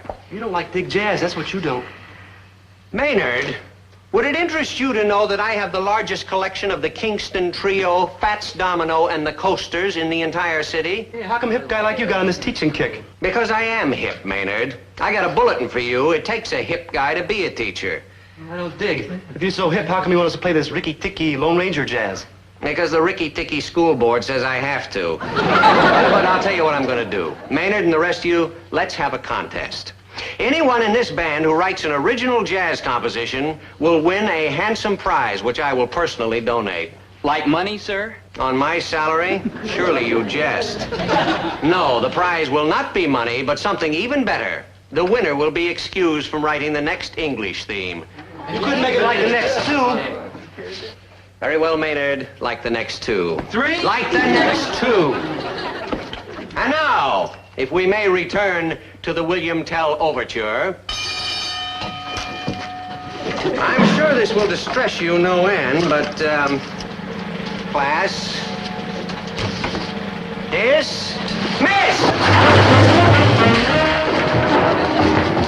Maynard, my offer still stands. Let's go steady. Girl, my answer still stands like no, like negative, like on, like never, like goodbye. You see, Esme? You see, with Maynard, you're dead. With me, on the other hand... on the other hand, are too short for me. Oh, I'm just as tall as Maynard. But he can write jazz. This makes him tall? This makes him a man among men. A leader, a child of destiny, a genius. You give me a man who can write jazz, and I don't care if I have to lift him up to drink out of a drinking fountain. I am his. But I love you. Farewell, little one. Dobie, you're not too short for me. All right, go ahead. Beat your head against the wall. It's your own decision. I don't have one thing to say about it. But remember, Dobie, I'll always be waiting. Zelda! Boy, if you've got a problem, tell me about it. Well, there is one thing bugging me. Well, ask your father, dear. That's what fathers are for. Sure, the worst he can get is a wrong answer. Well, all right. Dad, why are girls getting so tall? Oh, well, because why are girls getting so tall? Yeah. Everywhere you go, you see girls towering over all the guys around them. Take, for instance, this girl, Esme Louderback on the Central High Band. She's got to be at least 6'2" or 3. Why? Dobie, dear, your father wants to help you, but you really can't expect him to know the answer to a question like that. Oh, is that so? Well, I will have you know, my dear Mrs. Herbert T. Gillis, that I do know the answer. You do? Simplest thing in the world. It's the matriarchy. Oh, no, not again. Listen, I was just reading about it in the Legion magazine last week. Now, a matriarchy is a society that is ruled by women. Like ours. Precisely. Now, just a minute. Just a darn minute. Mom, please, Dad's trying to explain something. Boy, we are living in a matriarchy. Ridiculous. But it wasn't always a matriarchy. This used to be a man's country, and men ran the whole kit and caboodle. And what did women do? Well, they baked bread, washed clothes, had babies, took care of their husbands. They didn't drink or vote or make loud noises. They were sweet and shy and soft. And short? Of course they were short. To look up to their men, they had to be short. That must have been wonderful. Oh, it was, boy. It was. Well, what loused it up? Well, a series of catastrophes, starting with automatic washers, automatic dryers, and power steering. Now, it used to be that when a man came home from work, no matter how tired he was, he could be sure that his wife would be even tireder. But today, the poor guy drags himself into the house to find his wife looking like she just came off a month's vacation in the country.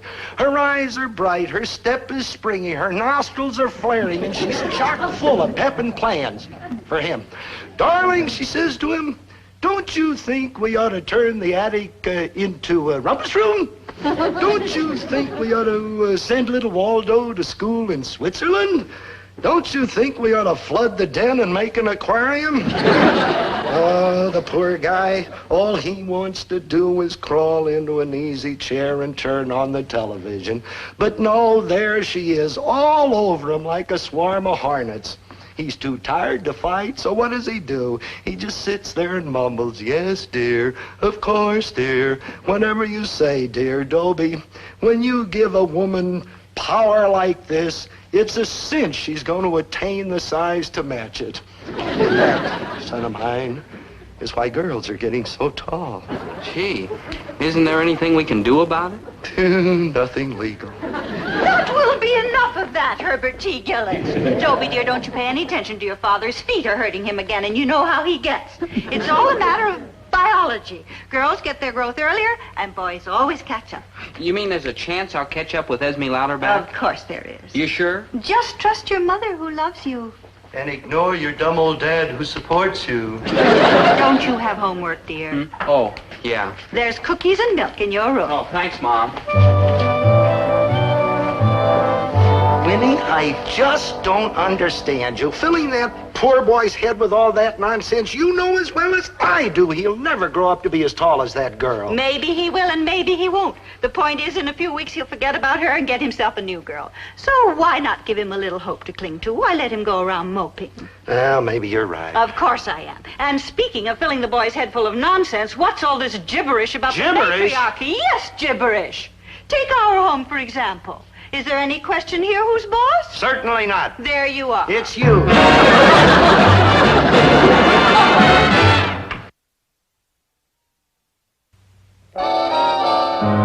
Trouble is, you might say, my natural habitat. But never have I been in trouble like this. I've got to grow until I'm as tall as Esme Louderback. But how do I keep her out of circulation while I'm growing? And how do I make sure she's still available when I catch up to her? Well, I've got a plan. Not exactly a plan, more like a hope. And not much of a hope. A hope that's puny, scrawny, skimpy, scraggly, tattered. You rang? Maynard, if I asked you to do something for me, something you hated to do, would you do it? Dope, good buddy. I would throw myself in front of an express train for you. Fine, I would throw Maynard. myself in front of a Fine. freight train for you. Good. I would throw myself in front of a streetcar for you. I would throw myself in front of a bus for you. Wonderful. I would throw myself in front of a sedan for you. I would throw myself in front of a convertible for you. I would throw myself in front of a station wagon for you. I would throw myself in front of a horse for you. Thank you, Maynard. I'm deeply touched. But you don't have to throw yourself in front of anything. But I want a dope. Just name it. Maynard, you know that girl in the band, Esme Louderback? You want me to throw myself in front of Esme Louderback? I'll do it, good buddy. A person could get, like, stomped to death, but I'll do it. No, Maynard, no. I don't want you to throw yourself in front of Esme Louderback. I want you to go to her and tell her you've been thinking about her offer and you've decided to go steady with her. Goodbye, ex-buddy.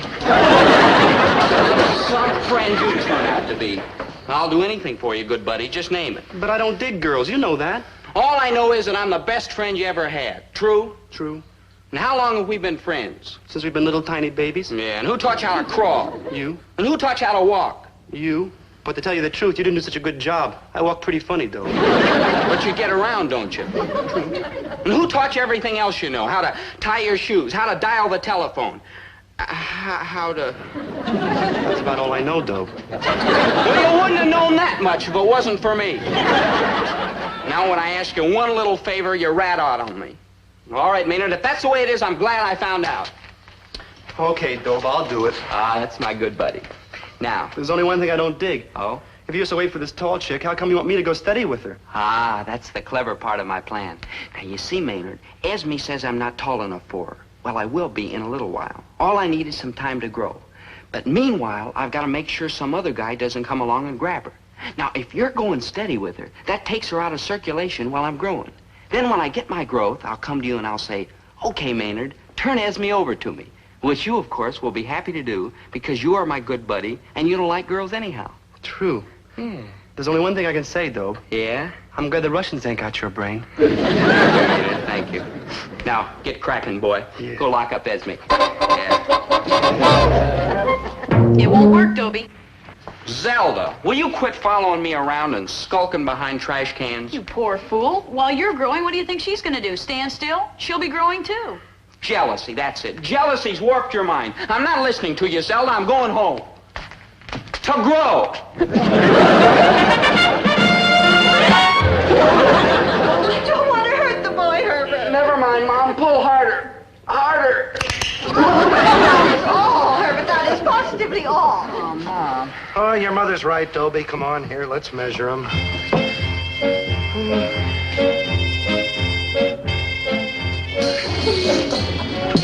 What's the matter, Herbert? The boy seems to have shrunk a quarter of an inch.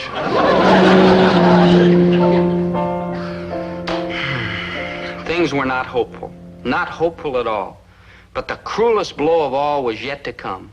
And who do you think gave it to me? Who do you think gave it to me? Dobie, this is the crummiest thing I ever did in my whole life. And what makes it even crummier is I'm doing it to you, the best buddy I got in the whole world, who taught me everything I know, like tying my shoes and dialing the telephone and all like that. What are you trying to tell me, Maynard? Maynard, will you tell him or shall I? Oh, I'll tell him, tall girl. It's like my duty. It certainly is. Dobie. All right, you tell him, Esme. Maynard, you tell me. What happened? Dobie can stop trying to grow.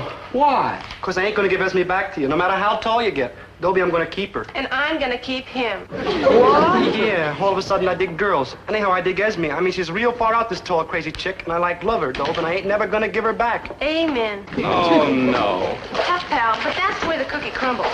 You can hit me with all your might in the stomach if you want to, Dope. Come on, Dope, hit me. I feel a lot better. You really would, Dobie. No, I don't want to hit you, Maynard. You want to hit me, Dobie? No, You want me to hit her? You want her to hit me? Look, I don't want anybody to hit anybody. Now, just go, please. Both of you, go. Leave me alone.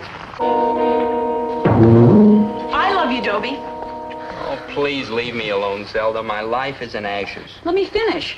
I love you, Dobie. I love you so much I can't stand to see you suffer. So that's why I'm going to get you the one thing in the world that'll make you happy. You mean? Esme Louderback. Yeah? How? Listen. What does Esme admire and respect more than anything in the whole world? A man who can write jazz music. Right. So next week when Mr. Pomfret has his contest to see who can write the best jazz composition, you are going to stand up and play the guitar and sing a great jazz number. A number that you wrote yourself. And you'll win first prize in a breeze. And Esme will be your girl, even if she is a whole head taller. Zelda, have you blown your stack? Me play a guitar? Me write a song?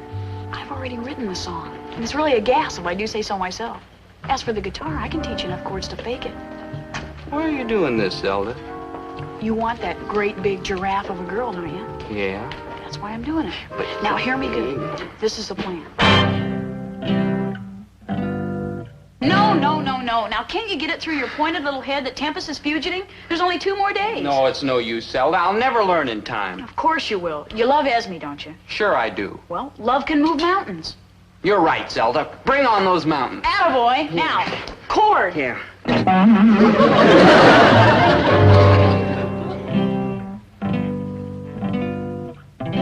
Wonderful, excellent, marvelous. Now, let's do it one more time and get it right. Ready? 1, 2. Zelda, I owe you an apology. Zelda, I was suspicious when you first started teaching me to play the guitar. In fact, I still am. But I want you to know that if I take first prize tomorrow and win Esme, I'll never forget you. There'll always be a warm spot in my heart for you and a place at my table. Zelda, you're a real human being. Now, come on, we haven't got much time left. You ready? Yeah. 1, 2, 3. Green lightning struck me in the heart when I first met you.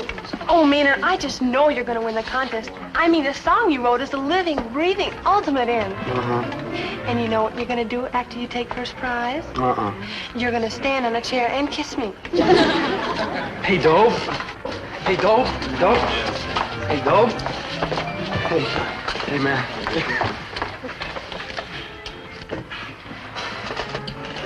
You like hates me. But I don't, Catman. I love you, and you love me. And love is all that matters, isn't it? Tall girl, you know what I don't like? What? I don't like love. Just stay loose, pal. You got nothing to worry about. You'll take first prize on a breeze. Oh, maybe.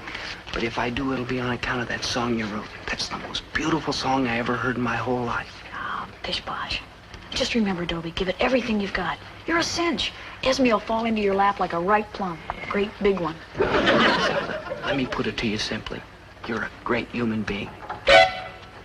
Good morning, troubadours. Today, as we all know, is the contest for the best original jazz composition. Now, will the contestants please raise their hands? Oh, yes, Maynard, of course. Anyone else? Dobie, you have written an original jazz composition? Yes, sir, he has. Well, I suppose the merciful thing is to get it over with as quickly as possible. All right, Dobie, you go first.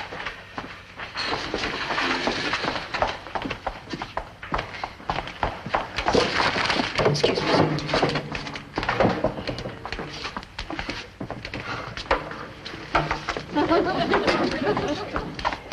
Kill him, Poopsie.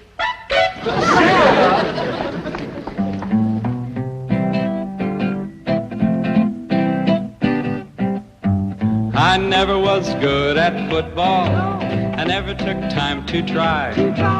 Fishing and hunting just ain't my dish. I let it pass right on by. But give me a cutie and I know my duty. You'll find me right beside her. But don't get rough, I don't like that stuff. I'm a lover, not a fighter.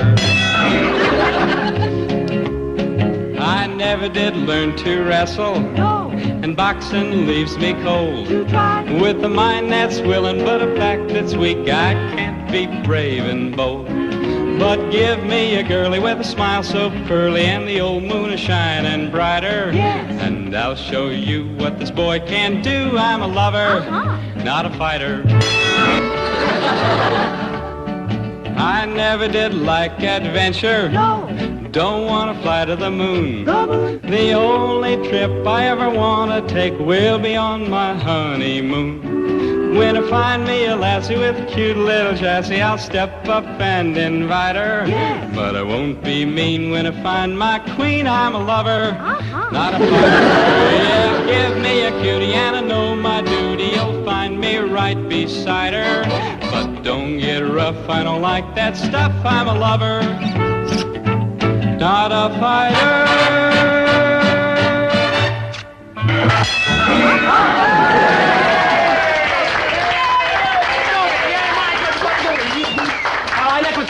contest, Mr. Pomfret. Withdraw? Yeah, I'm a lover, not a fighter. Bong! Oh, yeah, you gotta give him the prize. And he wins Esme, too. He won her fair and square. Now, just a minute. Just a darn minute. Move, girl. You wanted a genius, didn't you? Well, here's the pin. Go grab him. You're right. Small man, I've reconsidered. What's an 8 or 10 inch difference in height when a fella's got a talent like yours? All right, I'll go steady. Here's my merit badge. Miss, could you possibly plight your troth a little later? This, in spite of all appearances, is still a classroom. Work out later. Well, Dobie, it would appear that you had won the prize, and I'm completely astonished by it. Congratulations. No, sir. I beg your pardon? No, sir. No, sir, I can't accept the prize. The prize belongs to Zelda Gilroy. Oh, Dobie. Zelda, would you do me the privilege to go steady with me? Oh, yeah. No, Dobie. I'm not worthy of you. I've been a rat, a low-down, conniving rat. I let you think that I was honorable and self-sacrificing because I knew all along that you were going to do what you just did. I knew it because it is you, Dobie, who are noble and self-sacrificing, and I am rotten clean through. Mr. Pomfret, would you mind if Zelda and I stepped outside for a moment? I would be abjectly grateful. Come, Zelda. Arrivederci. Well, Zelda, I've got to give you this. It was pretty smart, that plan you figured out. It was treacherous and deceitful. True, but smart. I mean, you were using your head, which is what I should have been doing. I don't follow you. Look, what if I did start going steady with Esme? Sooner or later, she's got to find out I can't really write jazz music. Then what does she do? She dumps you? Exactly. She dumps me, just like every girl I've ever had has dumped me. Not me, Dobie. That's right. Not you. You're the only girl in the whole Central High that I can be sure of. You mean you want to go steady with me? Well, Zelda, it's not a question of want. It's a question of what's available. And you, I'm afraid, are it. Oh, Dobie!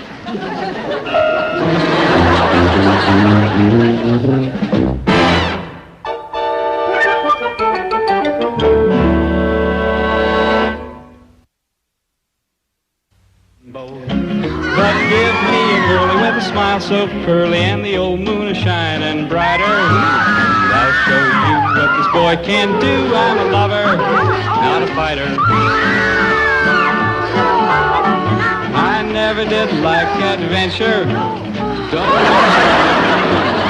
the only trip I ever want to take will be on my honeymoon.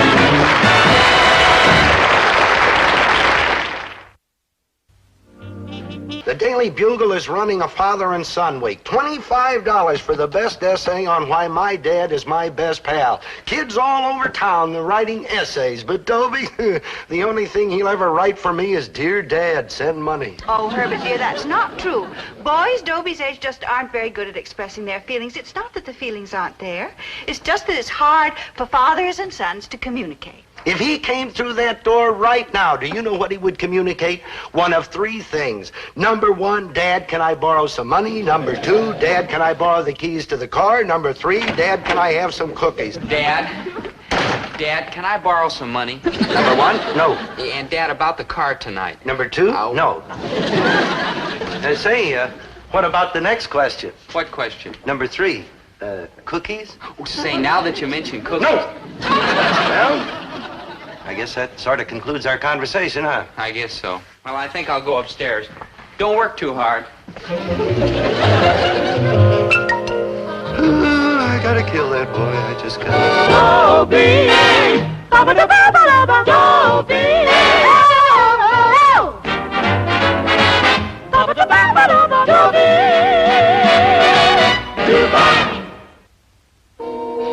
I gotta kill that boy. I just gotta.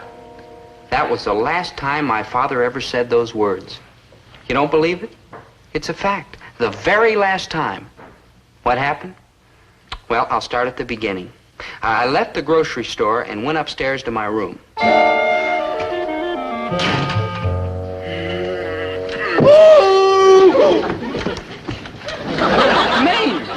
Maynard, what are you doing here? I'm like sacking up, good buddy. Well, haven't you got a home? That's like open a debate. Oh, your father, huh? What else? Yeah. What are you like gonna do, Doe? Like type. What do you like type? Like my homework. Oh. What homework? My English assignment. You see, Mr. Pomfret. Who? Mr. Pomfret, my English teacher over at the high school. You see, Mr. Pomfret gave us an assignment to write a 300-word essay on my favorite pet. You know, dog, cat, or canary, or like that. And I'm writing a... Maynard, you're in the same class. Yeah, good thinking. Yeah, good thinking, yeah. So why don't you go home and write an essay about your favorite pet? I ain't got a pet. Well, you must have had a pet at some time or other. Yeah, well, once I had a vermilion. A what? You know, one of them little lizards that change color. Maynard, that's chameleon. Yeah, chameleon. Yeah. Ooh, what a gas. You put him on something brown, he turn brown. You put him on something red, he turn red. You put him on something plaid, he turn plaid. Maynard. You put him on something yellow, he turn yellow. Maynard. You put him on something blue, he turn blue. You put him on black, he turn white. Maynard! He turned white? Yeah, he didn't know how to turn black. He was a pretty young chameleon. Yeah,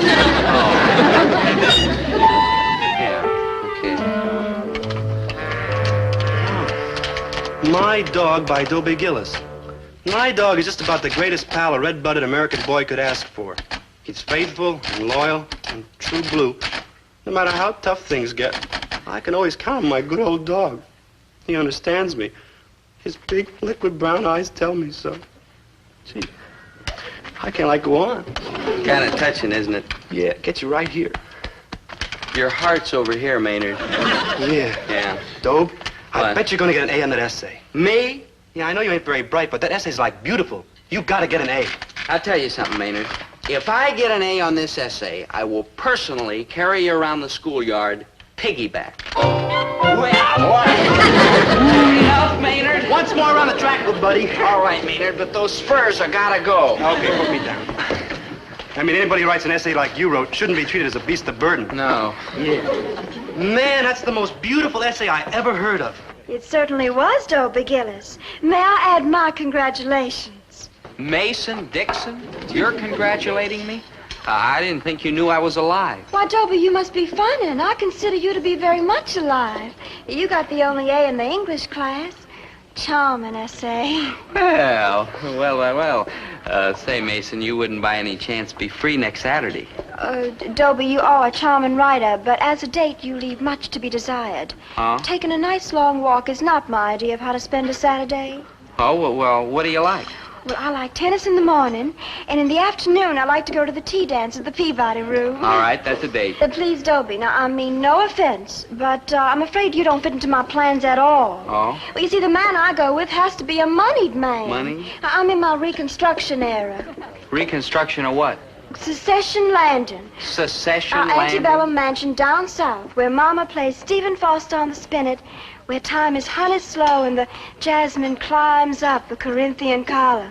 Georgia. I dig that New Orleans the most. Right now, the jasmine's coming untacked from the porch, and the Corinthian columns are losing their acanthus leaves. Uh-huh. Now, my daddy's here to raise money, and Daddy says, Dobie, I gotta keep up a front. Oh, he's right. Well, That's right. frankly, I don't think you are much of a front.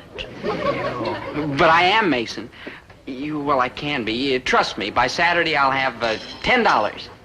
15? 20? 22 and some loose change? $25. All right, you dashing fella. Date? Date. Date, yeah. I hate to be a party pooper, good buddy, but where are you going to get $25? I'll get a paper and look at the want ads and find some work. Work? Maynard. Oh, no, touch home. I mean, like you hate work. You like... Oh, come back, Dope. This is Maynard. Maynard Krebs, your good buddy. Remember, come on. Oh, now look. Here's a perfectly good job. Wanted. Responsible high school student to sit with my 2-year-old child. Babies. Oh, they bite, Dope. They bite. That's silly, Maynard. They haven't got any teeth. Yeah, that's what they want you to think. Take Albert Mulhauser. Albert Mulhauser? Yeah, the cat that just got out of the hospital. Oh, yeah. He was a babysitter. Yeah. The 2-year-old came like smiling up to him in a stroller. Opened his jaws, grabbed Albert by the leg. Albert couldn't shake him loose. And the kid had a grip like a bulldog. Finally, the kid's mother pulled him off, and the next day, Albert's leg swole up like a watermelon. Maynard, and then he enough.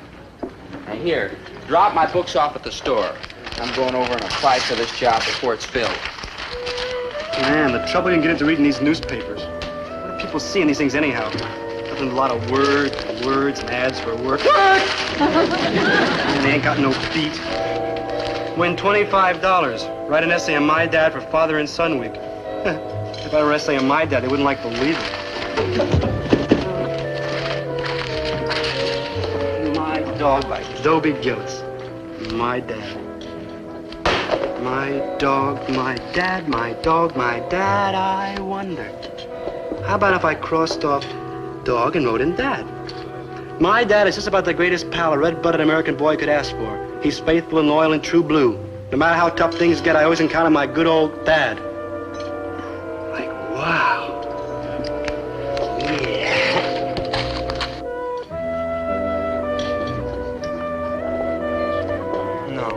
I can't go through with it.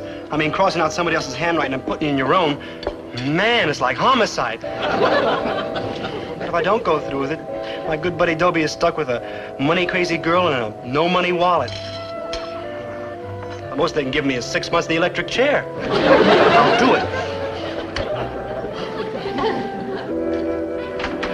Herbert T. Gillis? That's me. Okay, hold this. All right, Wally, happy father receives news. Which one is Dobie?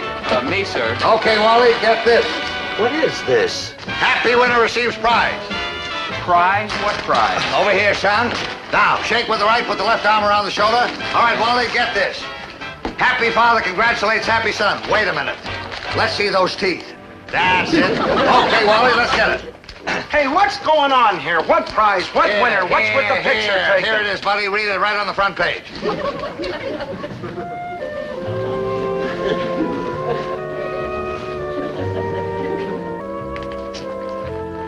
Winnie? Am I dreaming? No, Herbert. There it is in black and white. Dobie Gillis wins father and son essay contest. But I didn't enter it. Hup. You didn't enter it, good buddy. You were like too bashful, so I entered it for you. What are you talking about, Maynard? I never even wrote it.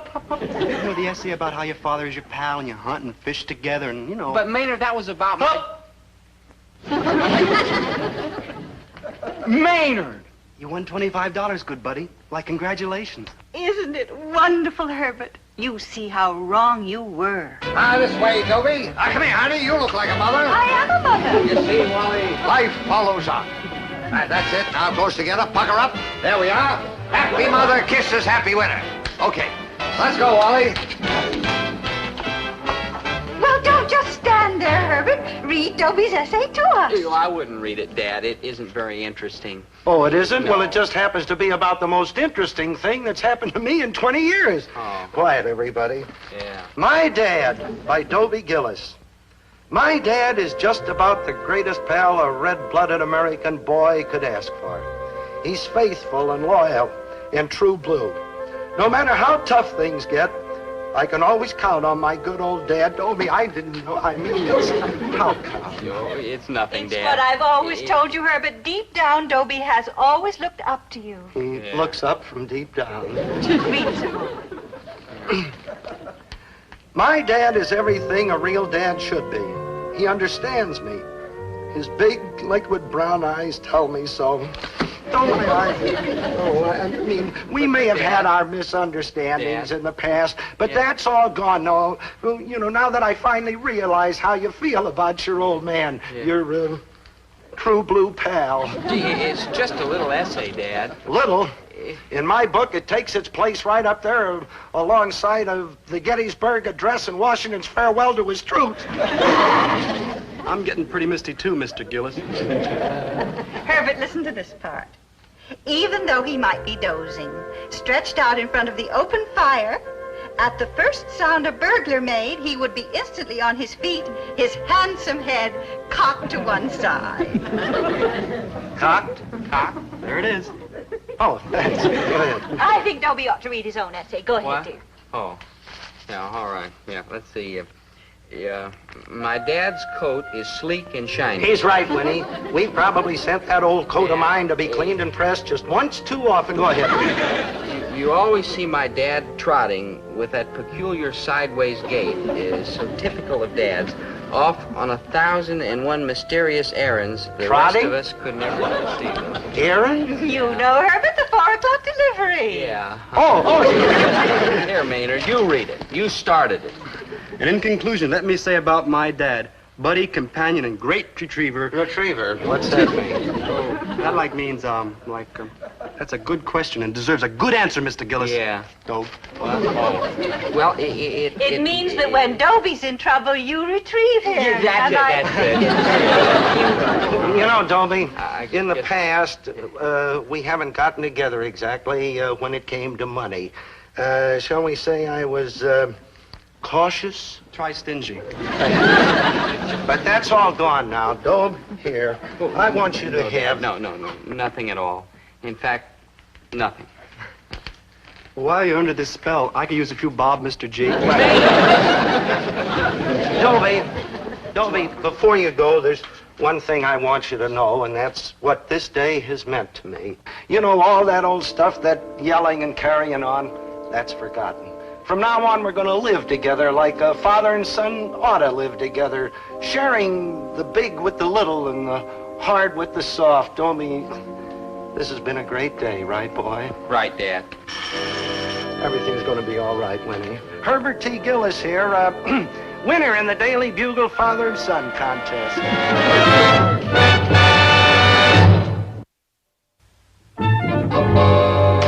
No, Maynard, I can't go through with it. I'm going right back in there and tell him. Dad, that essay wasn't really about you. It was about a dog, and I want to make a clean breast of the whole thing. Oh, steady, man, steady. And nothing's going to change my mind. Nothing. Hi, Dobie Dumpling. Hi, Mason. See you Saturday. Yeah. Bye, Dobie Dumpling. Bye. Maynard? Don't tell me. Something just changed your mind. Yeah. Maynard? Maynard, this is Saturday, the most important day of my life. Yeah, I can see. For the first time in history, I've got a date to play tennis with the most beautiful doll in the whole school and $25 in cash. Yeah. Hold these. Yeah. Now watch this serve. You see, you bring it back. No, boy, too far. You get your power from up in here. Watch this. Wow! Ow! Ow! Dad, you used to play tennis? Oh, I used to have the wickedest backhand in town. I used to catch the ball just as it came off the top of its mouth, see, and... Hey, you know I could teach that to you? Oh, Dad, I wouldn't want to put you to the trouble. You see, Is there any trouble for a man to pass on to his son and pal the secrets of years of experience? But, Dad, we've got the court reserved for 10 o'clock. Good. I really think I'll take off from the Dad. store this morning. No. Oh, we should have started tennis lessons years ago. No. Remember how your mother's always saying Dad. we should be pals? Well, this is true palship. Natural and easy, the way it ought to be. I'll go get my tennis racket. Yeah. And my flannels. Man, you're like Dad with little old cotton-picking fiddly-dee, good buddy. Well, maybe not, Maynard. Look, go tell Mason that something's come up and I won't be able to make it for tennis, but I'll pick her up in time for the tea dance. Roger. Yeah.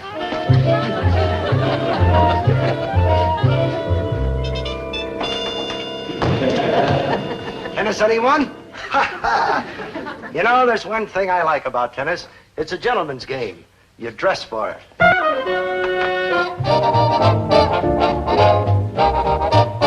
Wham! Bam! Watch that slam. You think you're filled up, or will she take a couple more gallons? Well, I think that's enough. Okay, let's hit the road, huh? Gee, Dad, I never knew you were such a tennis player. Oh, I was rusty as an old gate. I could hardly cover that back court. Yeah?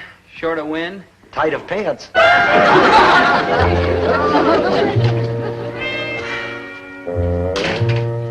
Maynard? Maynard! What did she say? Who? Mason. Remember you went to tell her I couldn't play tennis? Oh, her. Yeah, her. What'd she say? She hit me, but I didn't hit her back, though. Oh, good. Is she going to the tea dance with me this afternoon? Yeah, but don't stand up again, huh, good buddy? She hits awful hard. You know, I'm beginning to see the purpose behind all our work and planning. Why we walked the floor with them at nights. Why we grayed and worked and worried. Why, dear? Well, to give the best to your son. To get the feeling of going on in him. Why, do you realize what we've got to pass on to our son? Do you realize the heritage a father has to pass on to his boy? Oh, I don't mean just forehands and backhands. I know other things, you know. Like fishing.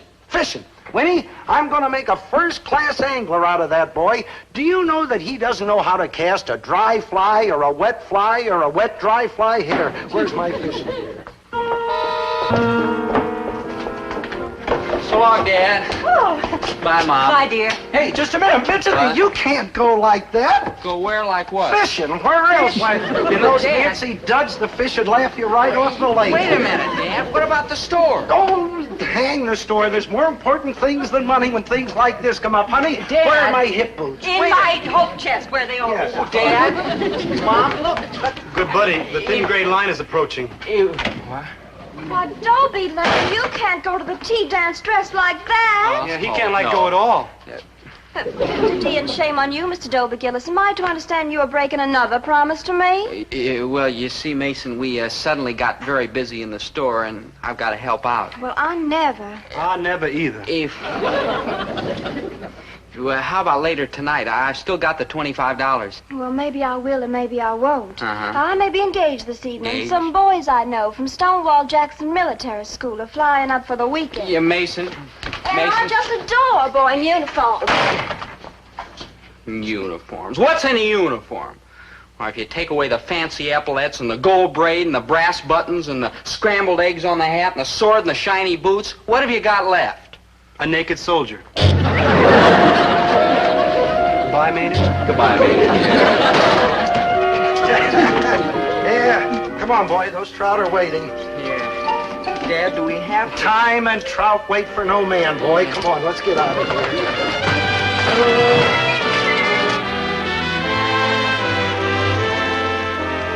Get the idea, boy? It's all in the wrist. Yeah, gee, Dad, you're really good at it, aren't you? Well, there's no sense being modest. It's true. Of course, it's nothing to what I could do if I had an Isaac Walton number 4. Oh? Well, what's that? Here, I'll show you. Hmm? Yeah.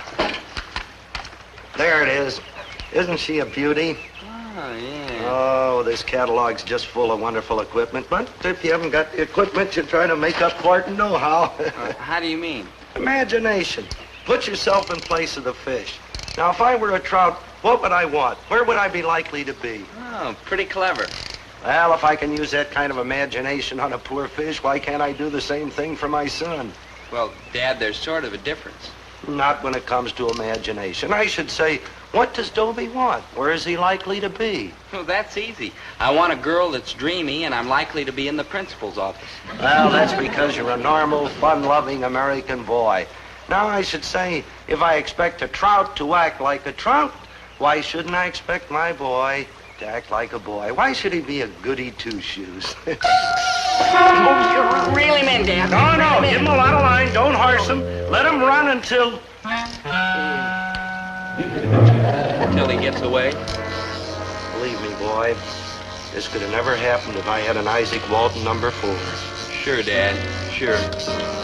Blow the man down, boy. Blow the man Where down. on earth have you been? Yo-ho, blow the man down. Well, you look very happy. You must have caught a lot of fish. No fish. No fish? What did you catch? Well, we caught a lot of fresh air and sunshine, and we caught a good look at each other. Right, boy?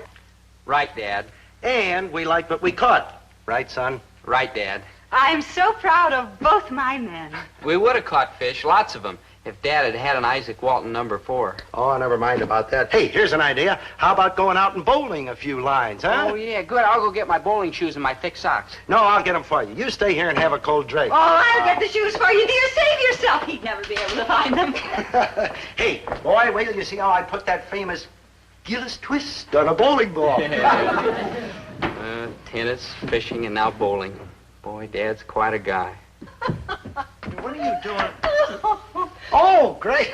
That's where everybody puts their bowling shoes, over the door. It's a miracle you ever found them there. Probably files his socks in the desk drawer. Don't be silly. They're right here. Here they are.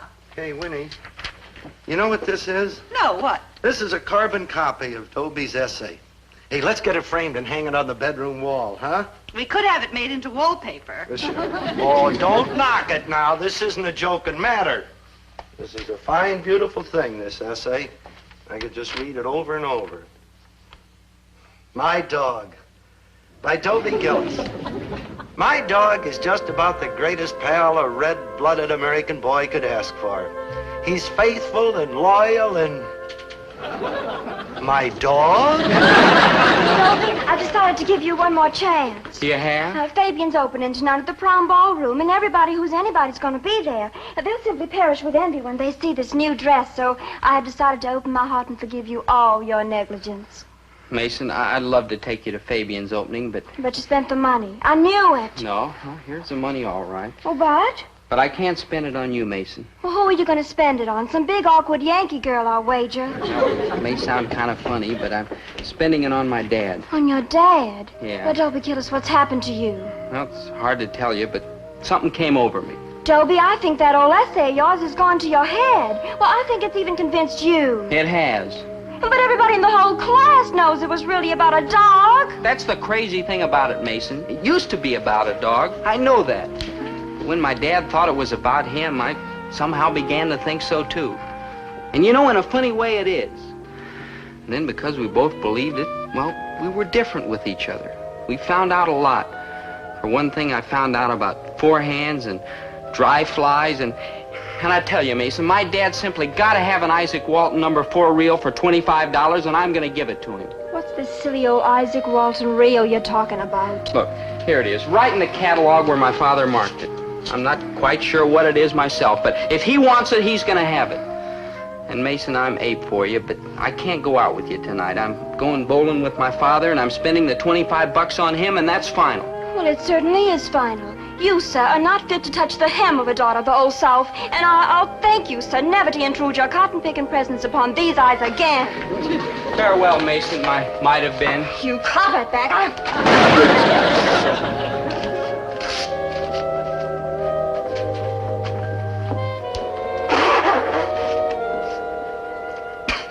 Son? What's the matter, Dad? Is there something you want? No, I got everything I want.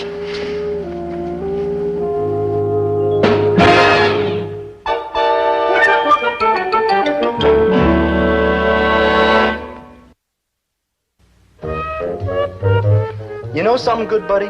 What, Maynard? You know this like palship with your father? Don't knock it, good buddy. I know it's crazy, but don't knock it. Who's knocking it?